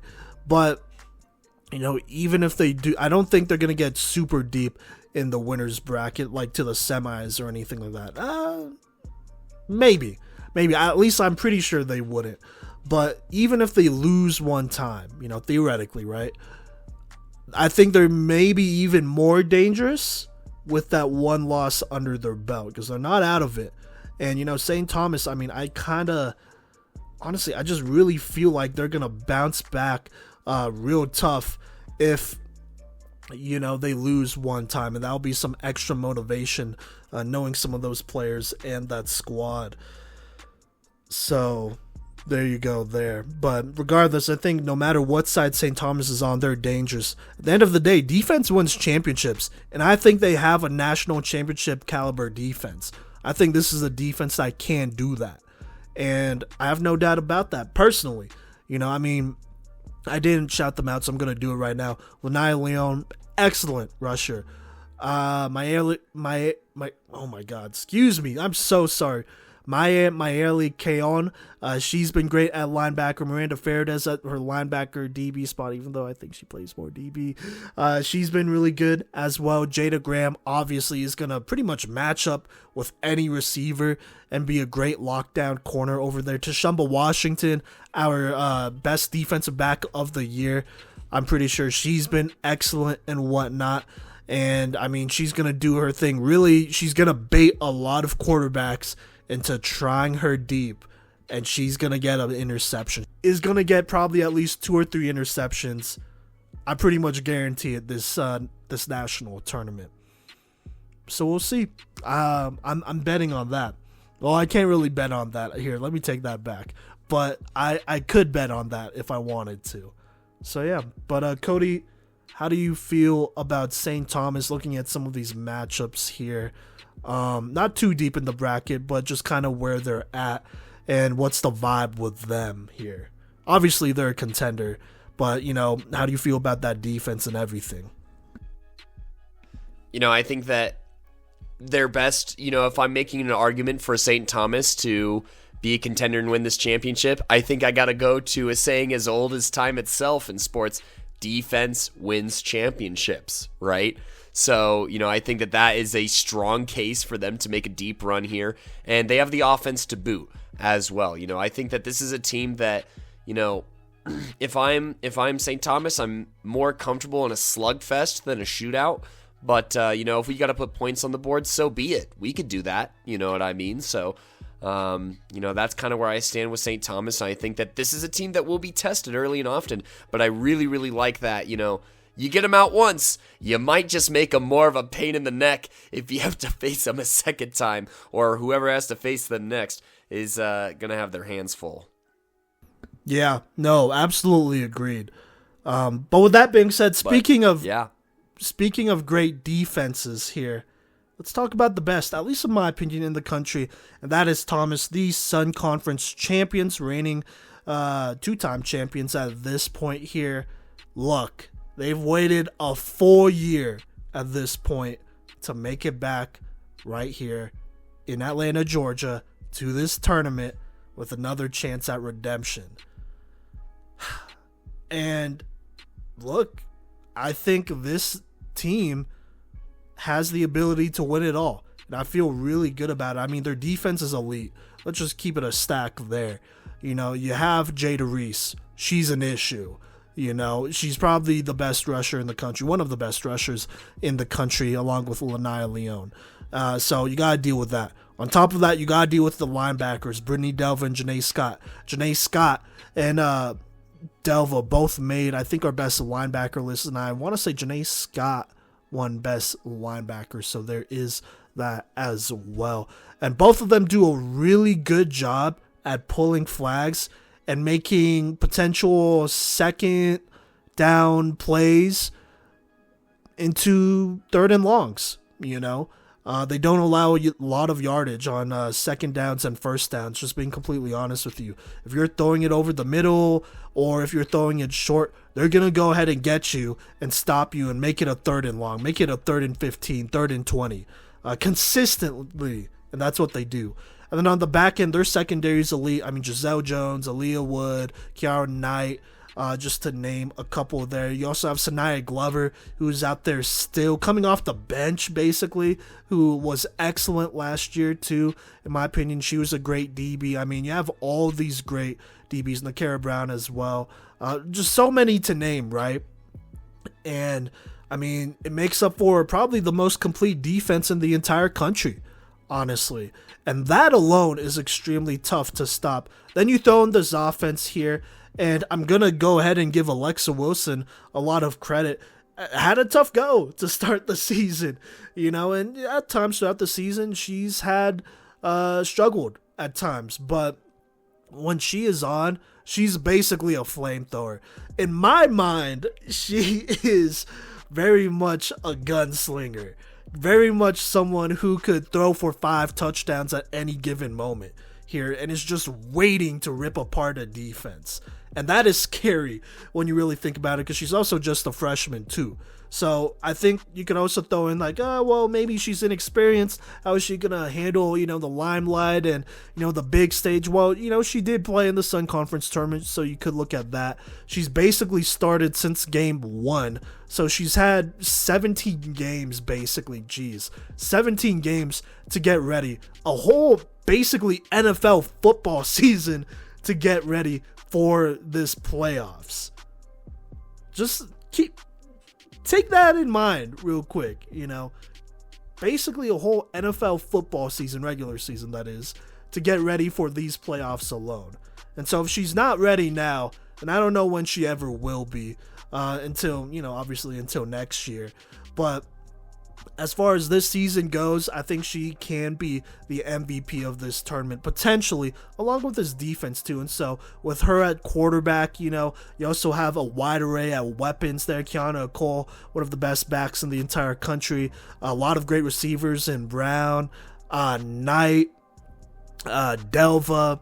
Aaliyah Wood has been great. I think I missed her. She's been great on offense and defense. I mean, this is a stacked squad. So all I could say is at the end of the day, you know, the biggest question is, are they going to get their redemption? Kodey, what do you think about what I just had to say there? No, I think that, you know, this Thomas squad, look, you can look at the paper, 16-1, and just be like, wow, you know, that's that's an impressive start. But really, I think that their quarterback taking the steps forward that she took this year is monumental to how I feel about this team heading into the tournament. I really think so. Just because, like you said, the start to the year, not shaky is a nice way to put it. It was not good. And I was a little worried about it. But as the season progressed and as, you know, the rhythm was established and the chemistry got there, it took a significant stride. And this Thomas offense has always been really creative, you know, in their 2 years of existence. And I think that's something to note here, that they continue to be creative, and their quarterback allowed them to do that, as well as their plethora of athletes on the offensive side of the ball. Kiana Cole is somebody who's made big plays on the biggest stage before, and is somebody who's going to be very important for their showing in this tournament. And, I think that obviously if you're Thomas, this is what it's been about all season. It's time to bring it in. It's time to, finish the job, I think, is kind of where the Nighthawks are. And yeah, it's not even when a team has had as many wins as this, I think that the notable wins, you just leave it to the Sun tournament where they get that big dub over Weber and that close win over St. Thomas. And, St. Thomas, I would say momentum-wise, probably had the edge heading into that game, but Thomas is just not an easy team to beat 2 times. They're just not. And, I think that will ring true, especially in this tournament. When I think of you have to eliminate teams twice in this tournament, I think that the toughest one to eliminate a second time is going to be Thomas. And it's going to be a nightmare for whoever draws that straw. But, I think it's going to make for a very entertaining time for myself, at least. But, Thomas, I'm not going to spoil it. But, I have them considered favorably heading into this tournament. But yeah, no, same. Yeah, it's almost unimaginable to see them get beat twice. But, who knows? I mean, one of these teams most likely will have to lose twice, or at least there's the potential for that. So there you go. But yeah, I mean, this Thomas team is great. I mean, they're all going to have to lose twice. Or 3 of these teams. Well, but like to beat them twice, I mean. Okay, gotcha. Yeah. That's what I mean. Yeah, I mean, all these teams except for one is going to have to lose twice. So yeah. But to beat them twice is almost unimaginable. Almost, right? So there's that. I mean, just a great squad. Also, great head coach over there, Chelsea Palmer. She does her job. Obviously, and coach she's of the year again in the conference. Yeah, Sun Conference head coach of the year. And she has great experience. I mean, we talked about this like 2 years ago when we were previewing Thomas and her as a coach and the squad. I mean, look, this is a team that could win it, right? At the end of the day, a lot of things are going to happen at the tournament because it's not just the end of the day. It's the end of like 2 or 3 days. Right, so a lot could definitely happen. Best thing for them to do is just really stay anchored in the present. Don't get caught looking ahead and do what you gotta do game by game. I think that goes for every team, but for Thomas especially, who has a ton of talent and who are definitely one of the favorites. But speaking of favorites, there's only been one team that has won the national championship in the last 2 years, and that is the Ottawa Braves, the 2-time defending national champs. Basically, everyone wants to talk about, it's not official yet. I think we knew who won the national championship the last 2 years. And also, they're the only undefeated team in the country at this point, winning the KCAC, obviously, as well, at 14-0. Kodey, you know what? I'll let you talk about Ottawa to start here. Go ahead. Yeah. So, Ottawa, look, what is there to say that hasn't been said? Undefeated, back-to-back champions to start, this college flag football thing. And, they had some interesting games this year. I mean, obviously, in recent memory, they have that win over Kansas Wesleyan and that win over Cottey, in the KCAC tournament where they were the number 1 seed. But, closer wins against Kansas Wesleyan, that 28-20 game, and, those Midland games. But also, I think it's just interesting to point out that, while they didn't get a whole lot of Sun Conference, or, well, really any, other than, unless you want to count Reinhardt in the Sun Conference, their big kind of out-of-conference play was club teams against Florida Atlantic and University of Central Florida, where it looks like they were on the road out in Florida, and they got some big wins against those club teams. Now, I know that they're not NAIA in that kind of category there, but, they still got some experience. They still got to go to Florida and whatnot. And, I think that this year they didn't just use the KCAC really as a punching bag as much as they have in the past. I think that Midland and KWU, gave them some better practice and some better reps, I should say, heading into this tournament. But I mean, the depth of this team is just, it's absurd. It's absurd. The depth of this team, you want to talk about these best teams, right? I think are the ones that just have absurd depth. Where, you have Jaslyn Camacho, Alyssa Linkus, Mandolin Scalisi, Bailey Hodgins, and, look, they're another team that has, 5 receivers with over 400 plus yards, 64 receiving touchdowns on the year, thanks to one of the best quarterbacks that, women's college flag football has known to this point in Madison Carrera, who not only is tremendous with the deep ball and threw nearly 60 touchdowns this year, but is also an incredible threat on the ground here, netting over 600 yards and another 9 touchdowns on the ground. Just absolutely absurd. And that doesn't even include, some people in the backfield that, are also threats. Maya Quinn, I think Addison Orsburn is one of the best, utility players in the entire country and does a great job at just doing whatever is needed for this Ottawa team here. And, that's only the offensive side of the ball. The defensive side of the ball is nuts. Abby Brown was, one of the nominees. That's the word I'm looking for. One of the nominees for our position awards. DJ Paris, who transferred there last year, has had a pretty solid season as well. And then you just look at even their depth, like Lauren Clark is somebody whose film breakdown we've done before and hasn't really had a ton of opportunities to go crazy, but has made the most, actually leading this team in pass breakups as a rusher and being amongst the top in interceptions with 4. You could talk about anybody on this team making an impact, and it's somehow all of them are making plays in every single one of their games, and none of them have really even been given the chance to individually take over an entire game, but all of them do have that capability, but they all do benefit from playing with each other and just having a really stacked roster. And I would say spearheaded by our QB of the year, Madison Carrera. There's plenty to talk about with this Braves team, but I would say that I would echo Simon's sentiment here that they are the favorite heading into this tournament. And, you could be mad about it all you want, but, go beat them if you're super mad about it or pressed, right? Yeah, no, for sure. Look, this is a team that has won a bunch. They have a lot of experience in champions. They're not going to flinch.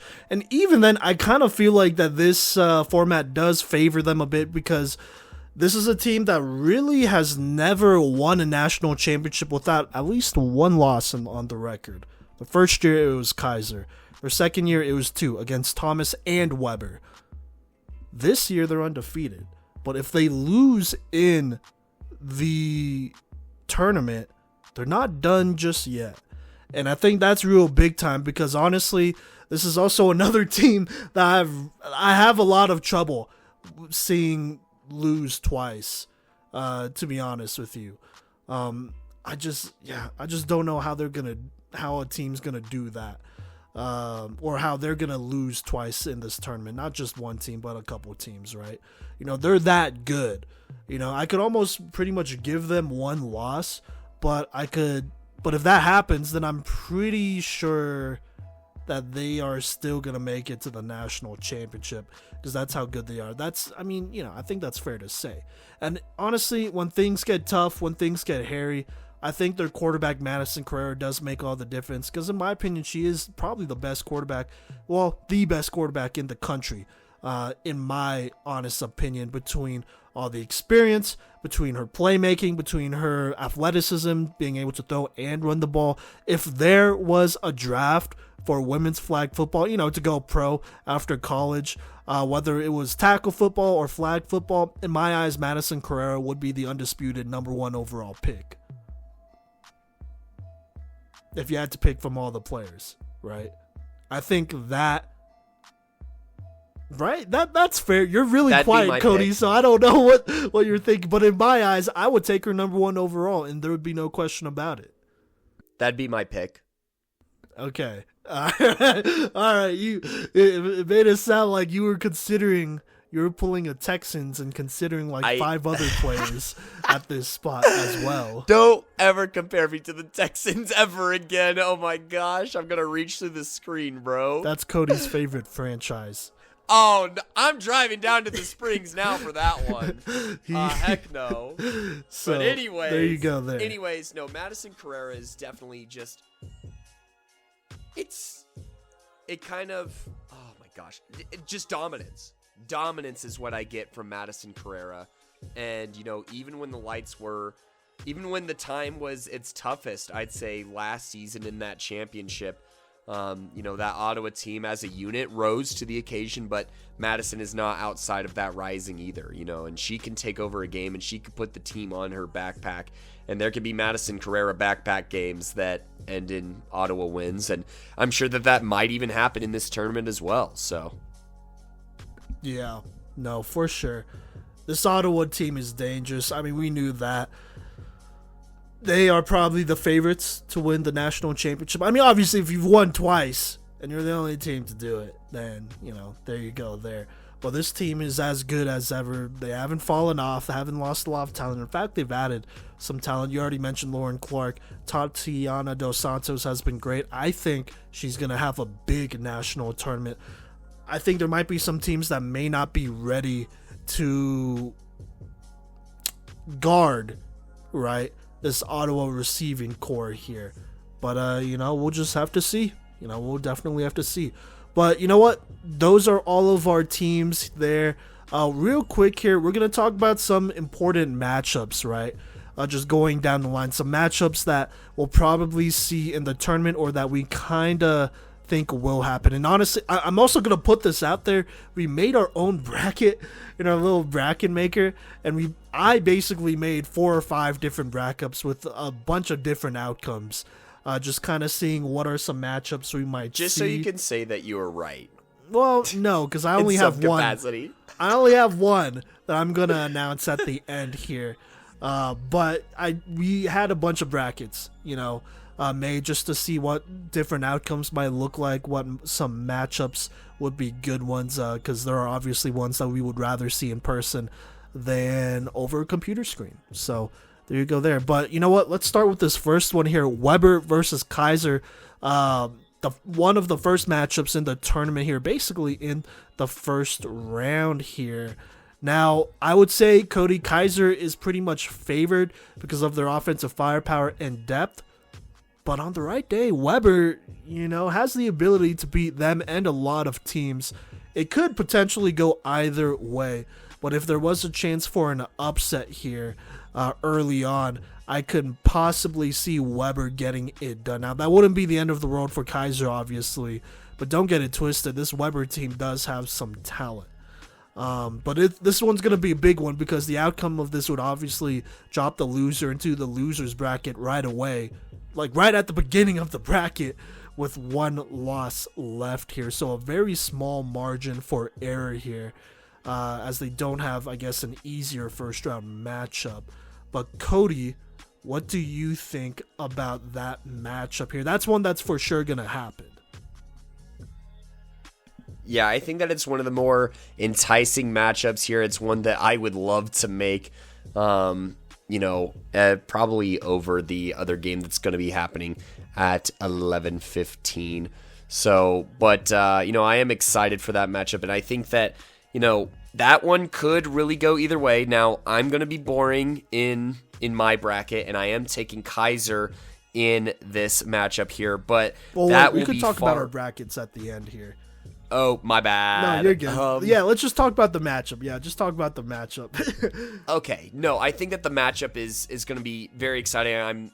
The offense is probably what I'm looking forward to the most, even though we've talked about both these teams' defenses. They're no slouch. I am excited to see some of the best receivers in the entire country do their thing here. Being a receiver, I think that's only fair. That's what I'm excited to see in, particularly particularly Burrows and Foster, but both rosters definitely have their playmakers ready to go. So I'm going to be excited to see that with my own 2 eyes. I'm going to be pretty stoked to check that out. That is one of probably my favorite matchups in this entire bracket, if I got to be real. Yeah. High key, we might have to send you to that one. That might be our first game of the week here to start, but there's going to be a lot of great games of the week, but there you go there. Moving on to the next matchup here. This could pretty much happen in almost any round except for the first one, but it's Keiser versus Ottawa here.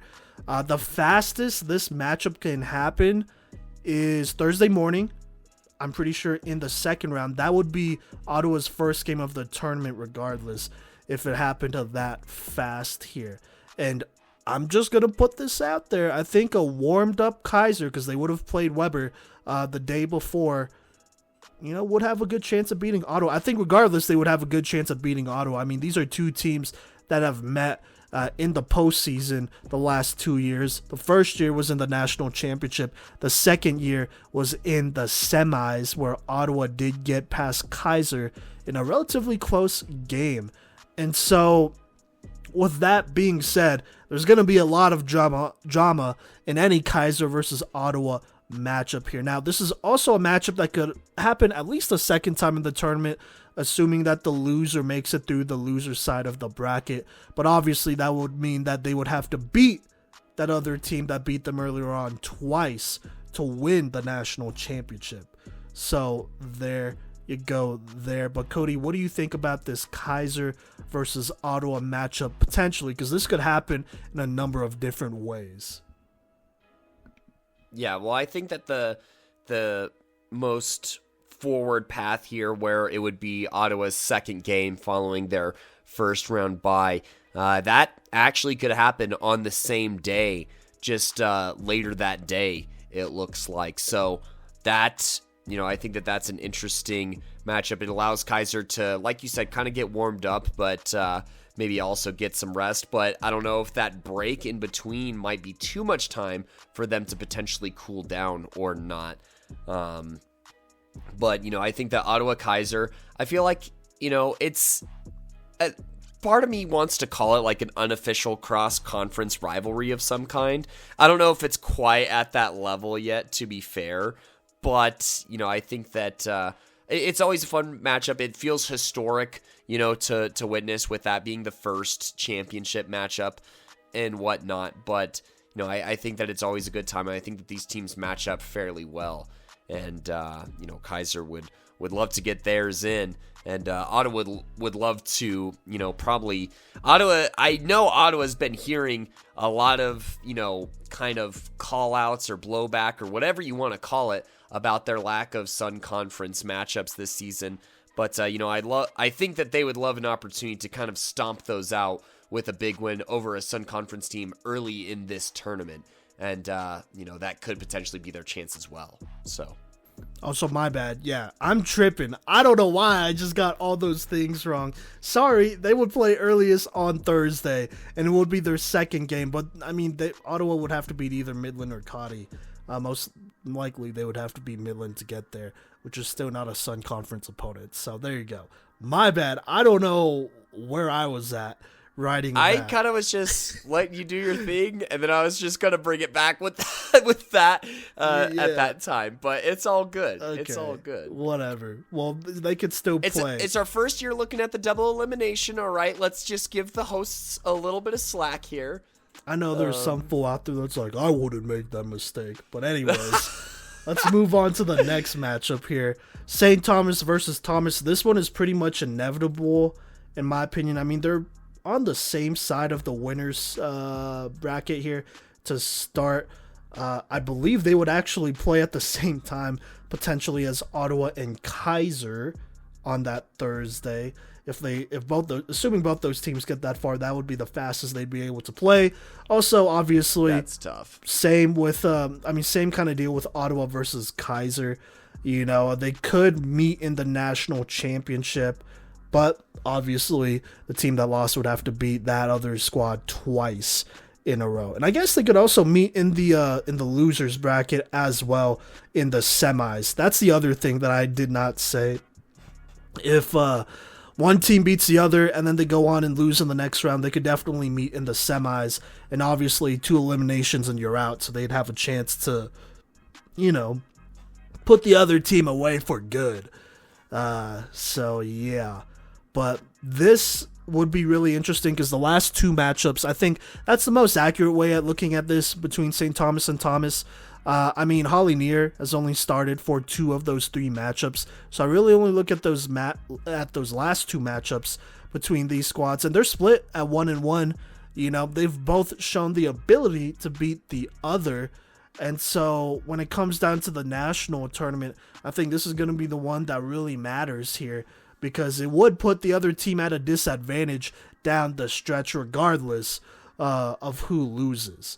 And even on how that turns out, it would definitely put the other team at a disadvantage, assuming there's a way that both of these teams get to the national championship and one of them has to beat the other twice in a row. That is really hard to do. Not impossible, but for sure improbable, right, Kodey? No, I was just thinking the same thing. I think that whichever one of these teams wins in that matchup, they don't want to see that other team come out of the losers bracket. They don't. They hope that it gets solved over there and that it stays over there and they don't have to think about it again, is what I would say. Otherwise, I could potentially see us using this Game 23 game here, which basically makes it a best of 3 kind of series almost, if you would. Potentially between 2 teams is kind of where I see that going. But yeah, I think that that's where that Game 23 is supposed to come in, is to decide stuff like a Thomas versus St. Thomas again, and where we're going to see that potentially utilized here. Yeah, no, for sure. Now, moving on to another matchup, we have Ottawa versus Thomas. This will for sure happen deeper in the bracket, if it happens at all. Right, which it should. I'd be really surprised if this matchup doesn't happen at all throughout this tournament, but, this is definitely something you could see deeper in the bracket. Assuming both of them continue to win, they would meet up in the semifinals with a chance to go to the national championship. Now, the loser of that potential semifinal game would automatically be put into another semifinal game against the team that comes out of the losers bracket here. And so as soon as 2 games later, they could play against each other in the national championship, which would be absolutely wild. Now, really the only other way for them to meet earlier than that is if either Ottawa or Thomas... let me think real quick. Yeah, if Ottawa and Thomas both lose sooner than the semis, right? Which I don't know. I don't think that's going to happen. I'd be surprised if both of them don't make it to the semis in the winner's bracket, that is. So if they both get a loss, and they would probably meet earlier here. Or actually, I don't know if they'd meet earlier. It would basically be the exact same time, but just the semis, or I guess the game before the semis in the losers bracket. Just looking at my bracket here, Kodey, it looks like that is probably what would happen. So regardless, this is kind of a matchup that would really only happen deep in the playoffs, and the only way this does not happen, an Ottawa versus Thomas matchup, is if one of these teams loses twice really early on, which would be shocking, right, Kodey? Impossible is such a strong word, but I just really do not see it. What's that, those odds that Strange gives, 1 in 14,065,065. That's what I'll give it, of both of these teams not making it to that point. Yeah, Cody's comparing Ottawa and Thomas winning to Thanos winning. So they are inevitable. So that goes hard. There's that. Clip that. Pause. Yeah, sure. But anyways. But anyways, yeah. I mean, I don't want to project too much here. I mean, but that's definitely a matchup that could happen. A rematch of last year's national championship. If it does happen, it will most likely have to happen eventually, deeper in this national bracket tournament or nationals tournament here. So just keep that in mind. With a really good chance of playing each other twice, just a game or two later, which I think if that was to happen, that would maybe that would give the team that lost originally a higher chance at winning twice in a row because they are more familiar with them. They just played them maybe a day ago at most. So I kind of feel like, the sooner they play each other after that first matchup, the bigger the chance they have of winning again. So, and winning twice again, honestly. Is that fair, Kodey?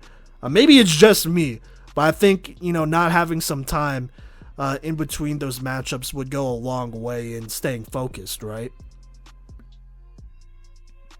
I don't think that's unfair to say.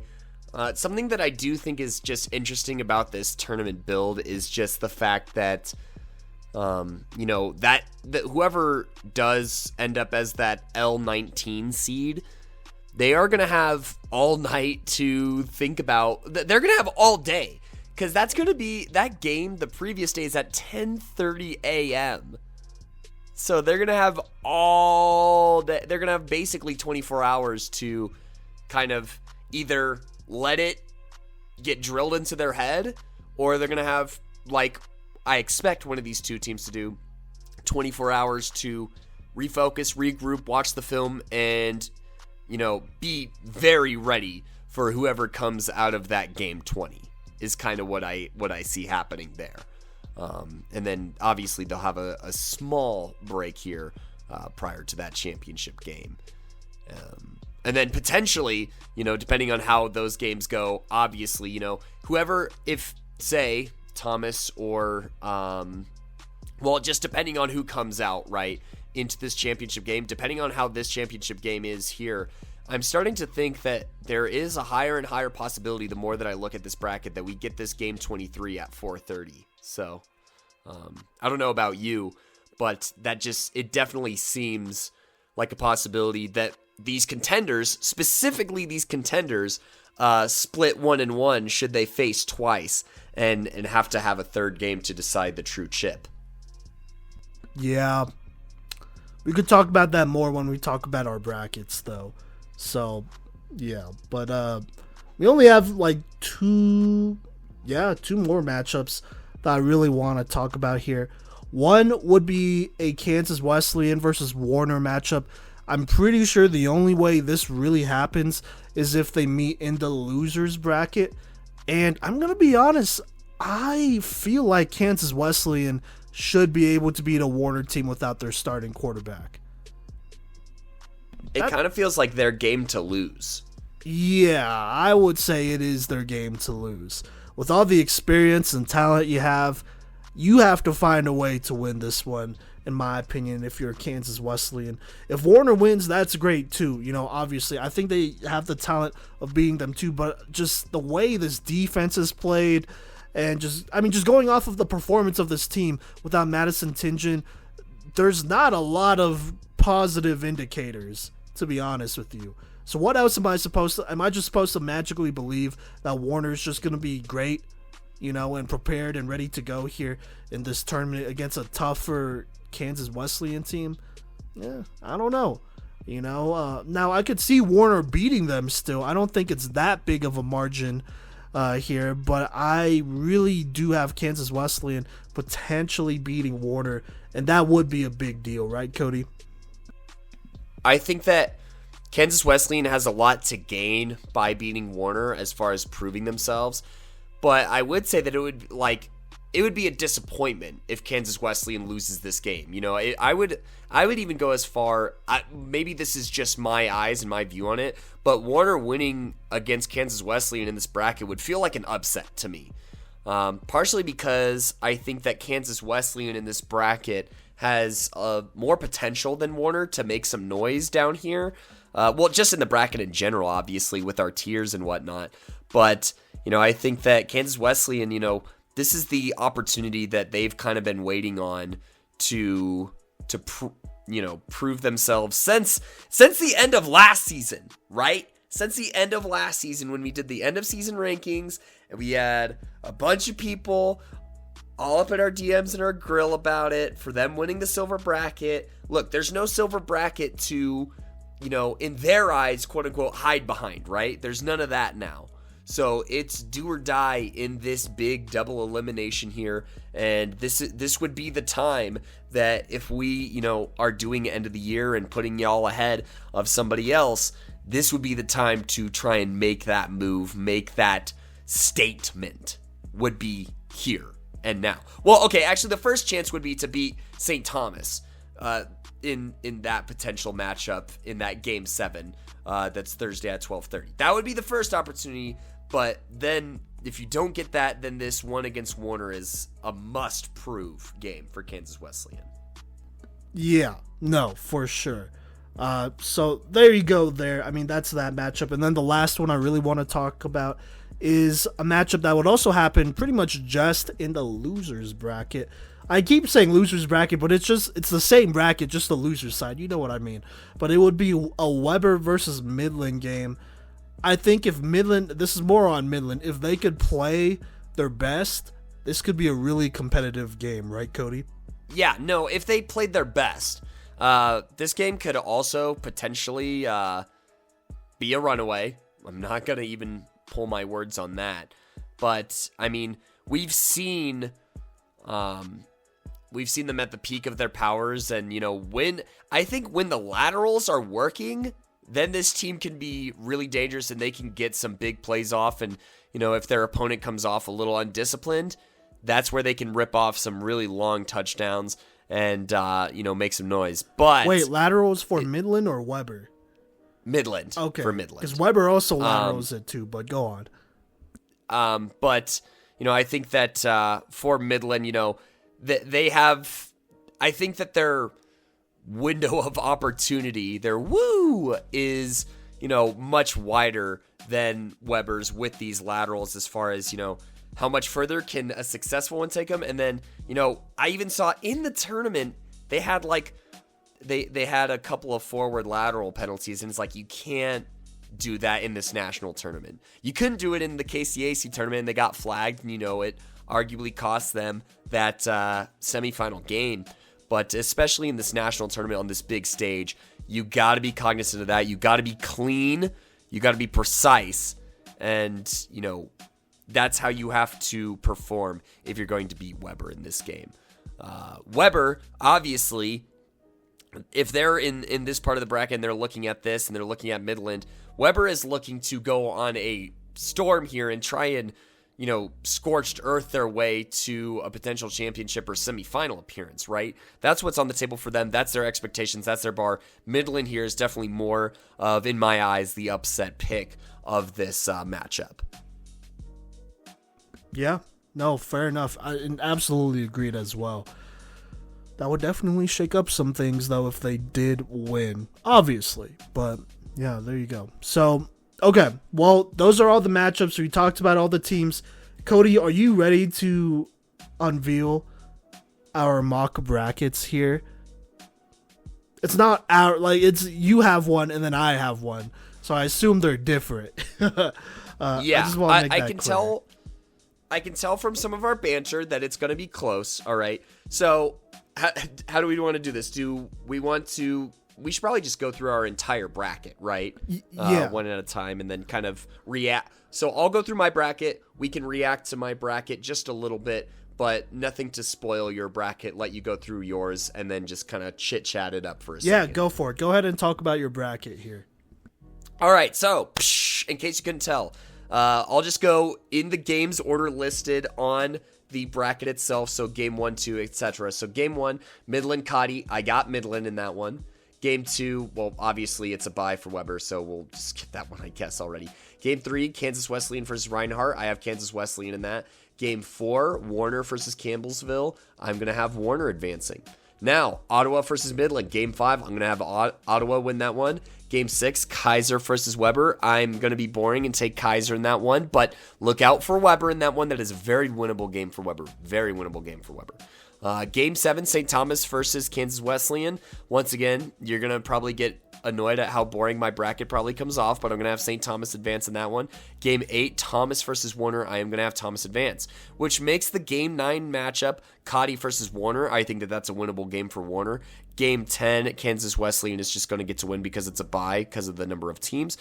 Game 11, which is going to be my Reinhardt versus Weber game. I think that Weber should very easily win that game, no disrespect. And game 12, I'm going to have Campbellsville versus Midland. Midland should win that game. Campbellsville could be looking to upset in that game, but I would be surprised if that happened. Making game 13, my Ottawa versus Keiser game. I'm going to have Ottawa win that initial matchup with Keiser. Game 14, St. Thomas versus Thomas. I'm going to have Thomas win that one, which puts us at game 15. Warner versus Kansas Wesleyan. I have Kansas Wesleyan winning that one and advancing to game 17.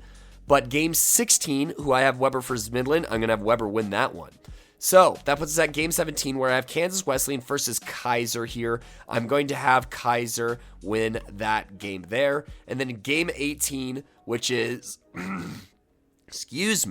Weber versus St. Thomas. I'm going to have St. Thomas narrowly winning that one over Weber here.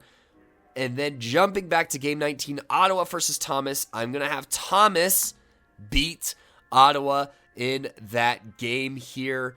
And so that'll have Ottawa waiting for the winner of Keiser versus St. Thomas. And I'm going to take Keiser in a potential upset over St. Thomas here. I think that Keiser's experience on this stage is going to help him out pretty substantially in this stage of the tournament and set them up for a rematch against Ottawa. But, you know, you compare experience versus experience. I'm going to go with the more proven or won experience here and have Ottawa and Thomas with a rematch here in game 22 in the championship.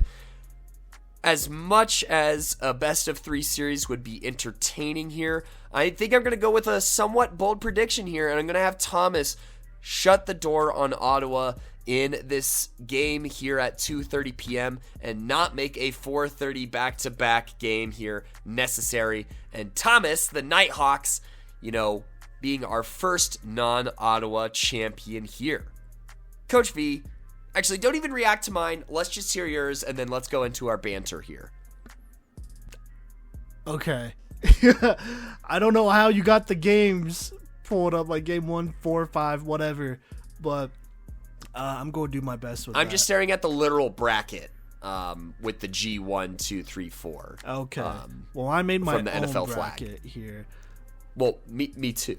Are we going to post these? I have it separate. We should probably post them. We should. I know. This is going to be interesting. I know somebody's going to I wrote mine on screenshot paper, it. so I'm going to have to do mine on the online one so it doesn't look as jank. Or actually, should I just, you know what? We'll cross that bridge when we get there. But anyways, Okay. You go ahead. Yeah. Hey, tomorrow's Mother's Day, by the way.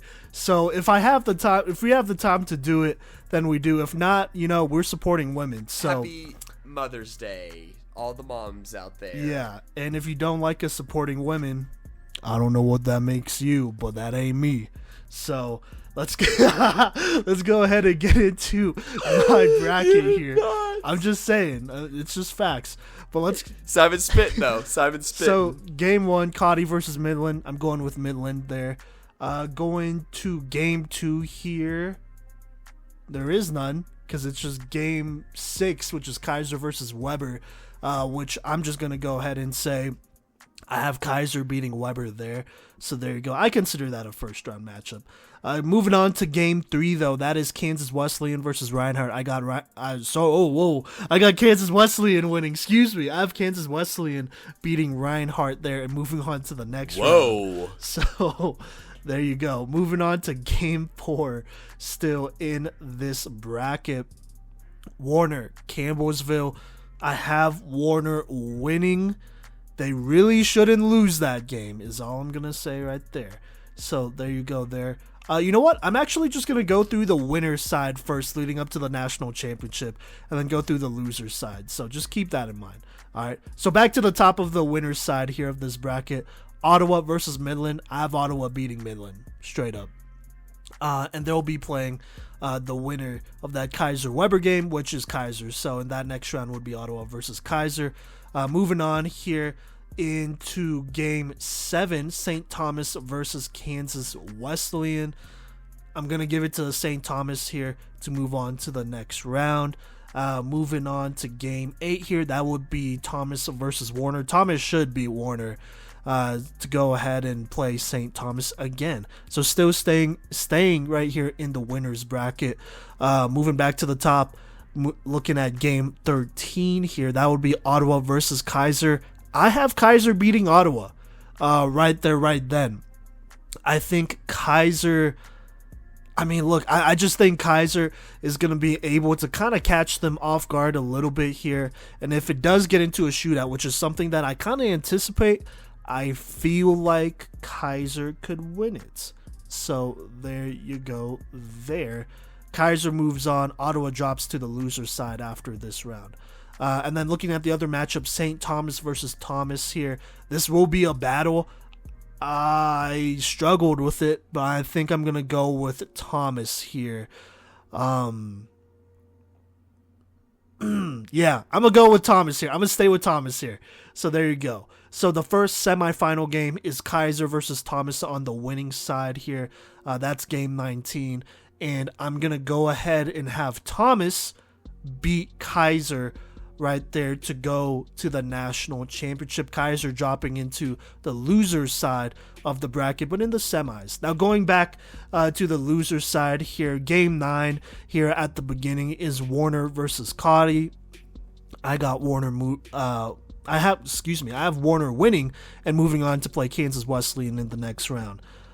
So there you go there. Game 11, Weber versus Reinhardt. Weber should win that one and move on to the next round. And then speaking of that next round, game 12, that would be Midland versus Campbellsville. I have Midland moving on to play Weber. So there you go there. Now back to the top of this losers bracket here. Loser side of the bracket. We have game 15. That would be Kansas Wesleyan versus Warner. I have Kansas Wesleyan eliminating Warner right here.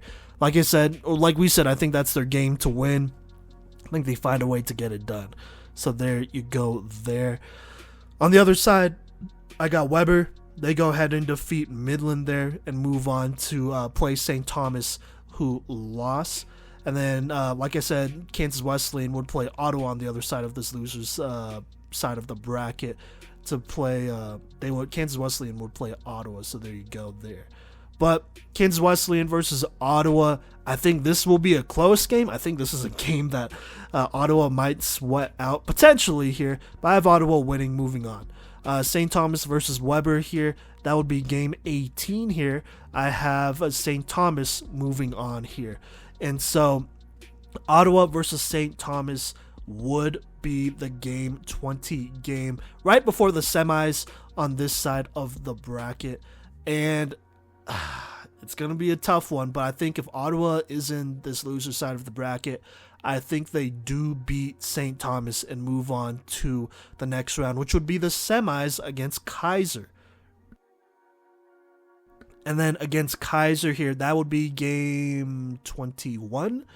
Ottawa versus Keiser. I think this would be their second matchup here, which would be wild. But yeah, this would be their second matchup. I think if Ottawa does beat St. Thomas, then they could beat Keiser. And so I have Ottawa beating Keiser to move on to the next round here and move on to the national championship. And so in the national championship, I have Thomas versus Ottawa here. Thomas coming out of the winner's side, Ottawa with one loss. And I go ahead and actually, I just realized I don't have another game here, but I'm going to go ahead and actually have Ottawa win one game against Thomas. And then in that last game, which would be game 23 there, I would have Thomas finally defeating Ottawa a second time here, which I think is definitely something that could happen, and winning a very hard-earned national championship. So there you go. Now, with that being said, that was my bracket. Kodey's bracket, he just talked about it. We're going to post them on our Instagram. Yeah, we'll post them on our Instagram. page, so you could check it out there at Playmakers Corner. But Kodey, I kind of want you to go ahead and react to my bracket first, and then I'll react to yours. So go ahead. Wow. No, I'm just kidding. No, I think that the thing that I really find interesting about your bracket, and the one matchup that I really, really love about your bracket, is the Ottawa and St. Thomas matchup down in that game 20. I think that should be a really fun game, and that's something that doesn't even happen on my bracket. And so, I think that it's interesting to think that really either Ottawa or Keiser is going to get to play, or I should say one of those teams might not have a chance to play St. Thomas at all. Potentially, at least in our predictions. Obviously, the bracket could fall a gazillion different ways, but I think that that's just an interesting shape of this bracket. I honestly just want to kind of shout out NFL Flag for making this bracket really dynamic and fun. I think that this double elimination is a fun one to ponder, and I think that it's been, it's a joy to get to check out. But I digress. I think that that's a fun part of your bracket, and then I think that it's interesting that you have Game 23 utilized. I will say, should Game 22 between Thomas and Ottawa happen and Ottawa does win, I would have Thomas taking the overall series should it have to go to Game 23. So I just wanted to put that out there. But, basically, the Game 23, the purpose of Game 23 is if the winner of Game 19, who hadn't lost to that point, they would get a second chance to win in that next game. And honestly, whether that's Thomas or Ottawa up there, I find it kind of difficult to imagine them losing those last two games, 22 and 23, right in a row. Kind of no matter how you chop it up. Is that fair, Simon, from just a general kind of like bracketology reaction? And then I want to kind of hear your reaction to my bracket. I could even, I should probably take a picture and send it to you, because you haven't really, because you sent me pictures of your brackets, but I didn't send you nothing of mine. Yeah, go ahead and do that, but I'm going to respond to what you had to say here real quick. Yeah, I mean, look, I really don't think, I'm just going with my gut here, I really don't think it's going to come down to a team beating another team twice in a row to win the national championship. If it does, you know what? That's more content for us. So that'd be really fun. And you're wrong for that. The creator in me would love to do that. Well, you would be recording those segments. Sorry, Kodey. I would be tired, but yes, I would do it. Yeah, well, obviously. I'd be like, I'm recording that tomorrow. Yeah. So there you go there. Man, that would be great. But yeah, I am going to say this. I feel bad, I guess, that the two top teams that have kind of been considered the top teams for like the last year or two are pretty much automatically in both our national championships. Sorry, I don't know.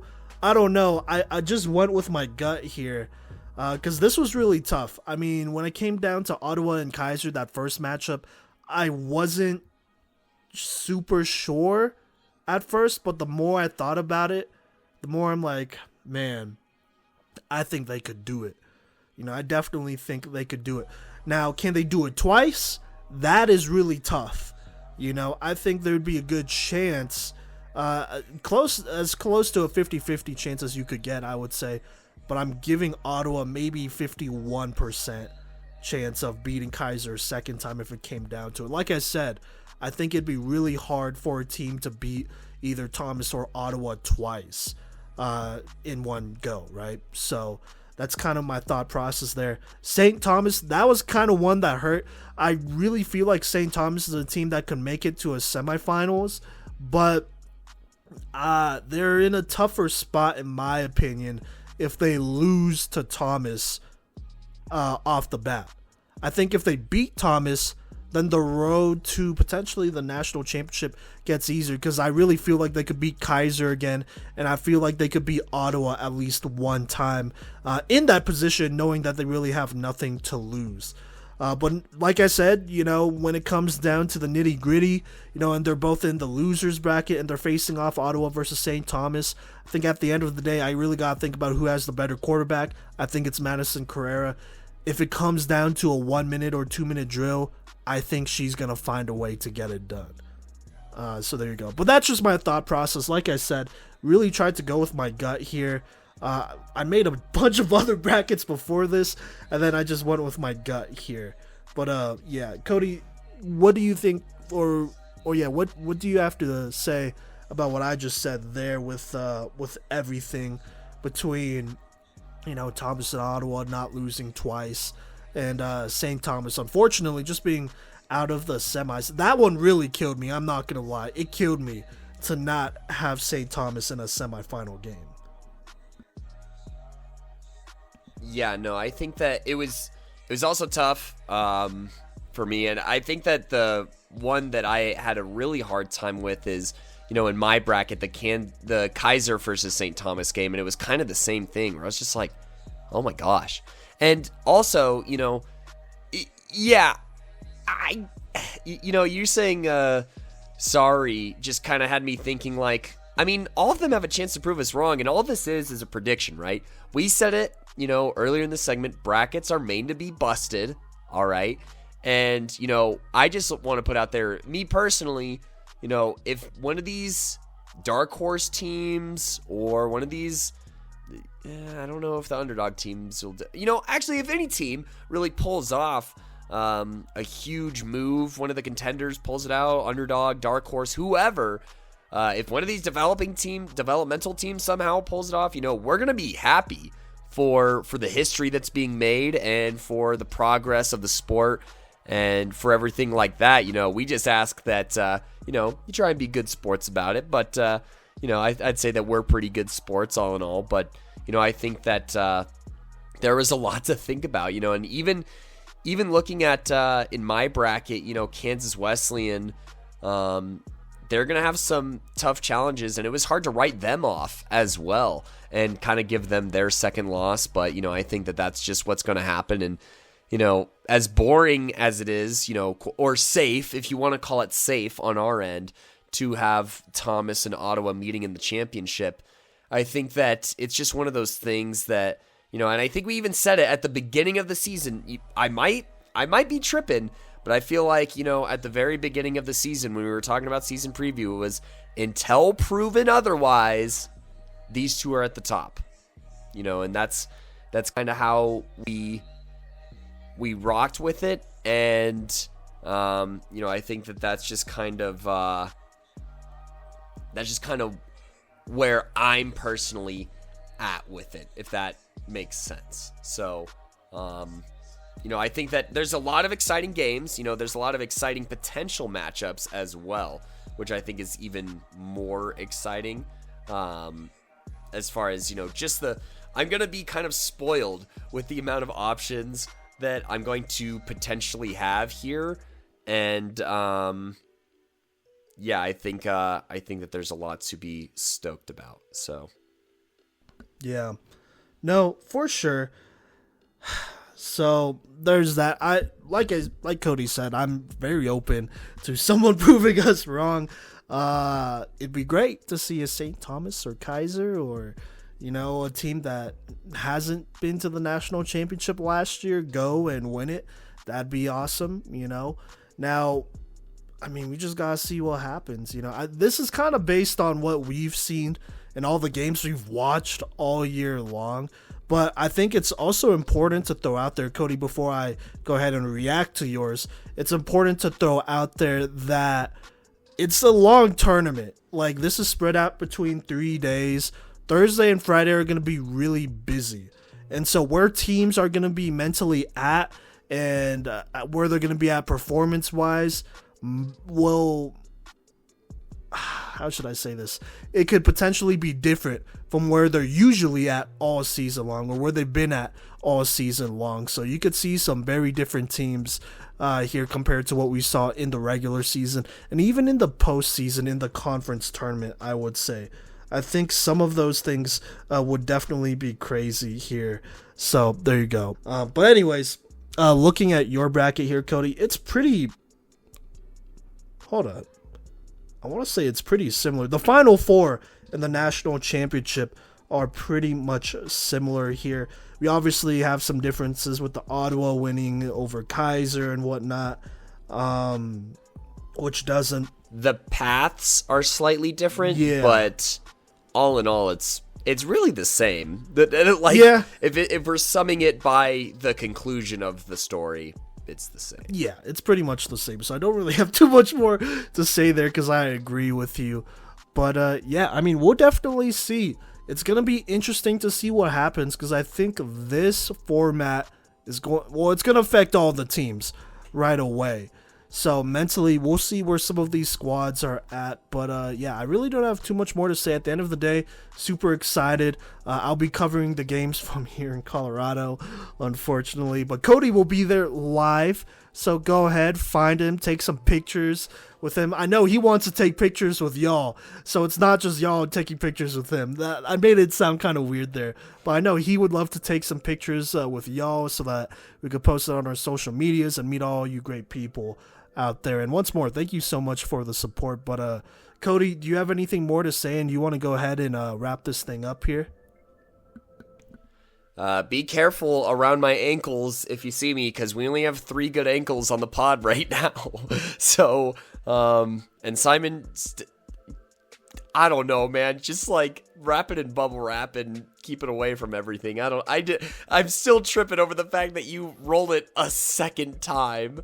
So let's avoid that in Atlanta would be my hope. But I'm very excited for this trip. I'm very excited for these games. And I'm gonna try and be pretty obvious or prominent. I'm probably gonna be wearing our old logo. And I put that on supply chain issues because that's what I got.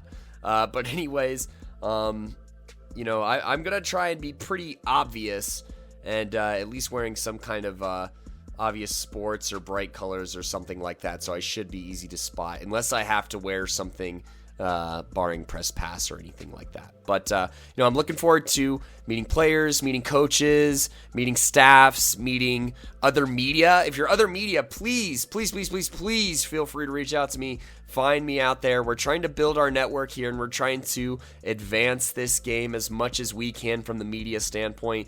We both love the game of football so much, and I think that we're both very excited for how far college flag football has come in just a few years, and we're excited to see how much we can help it grow along with other media members as well. So yep, please feel free to find me. I'm going to be all over during this weekend. I'm probably going to be the person reeking of sunscreen because he's white. Oh gosh, not just okay, but that's true. But also, I'm not gonna lie, Simon. I'm a little afraid of the Atlanta heat and the sun. So I'm going to reek of sunscreen. I do not want to get sunburned. So that's probably gonna be the easiest way to find me is whoever is putting on like their 5th layer of the day. I think I actually got sunburned today, and I was only outside for a few hours. We live so in Colorado. That's tough. Dude, it's gonna be do or die for me out there, but I'm still gonna be out there for y'all. Honestly, I might have to talk to Simon about hopefully they have those Home Depot backyard games streaming because I would much rather be in the stadium in the shade. But all that being said, there's plenty of places to find all of our content here. We're gonna have some more stuff coming out, especially on Twitter at Playmaker Corner. Thank you all who participated in those polls, by the way. I'm sure you've got your due on since then, but just want to thank you all again for participating in those. The fan poll is very important and fun for us here, so thank you for that. And then also thank you for following us on Instagram, Facebook, or TikTok, where you can find us Playmakers Corner on all of those. And if you're listening, you're probably listening on Spotify, Apple Podcasts, Google Podcasts, or YouTube. We're on there as well. Playmakers Corner under all those. Make sure to give us a good rating. Even if you maybe don't agree with our takes, we still would appreciate some props for at least doing the research and looking in and trying on this stuff. Simon, shout out to Coach V here, who's been killing it lately. He's really taken on a huge load as far as editing and whatnot has gone, just kind of with the way that work has been split. I'm sitting on some interviews myself here, but I gotta wrap this up. I've been one of your co-hosts, Kodey Stauffer. Make sure you give him a lot of sunscreen and southern cooking, because he's never had that before. And I'm your other co-host, Simon Villanoz, aka Coach V. Peace. See ya.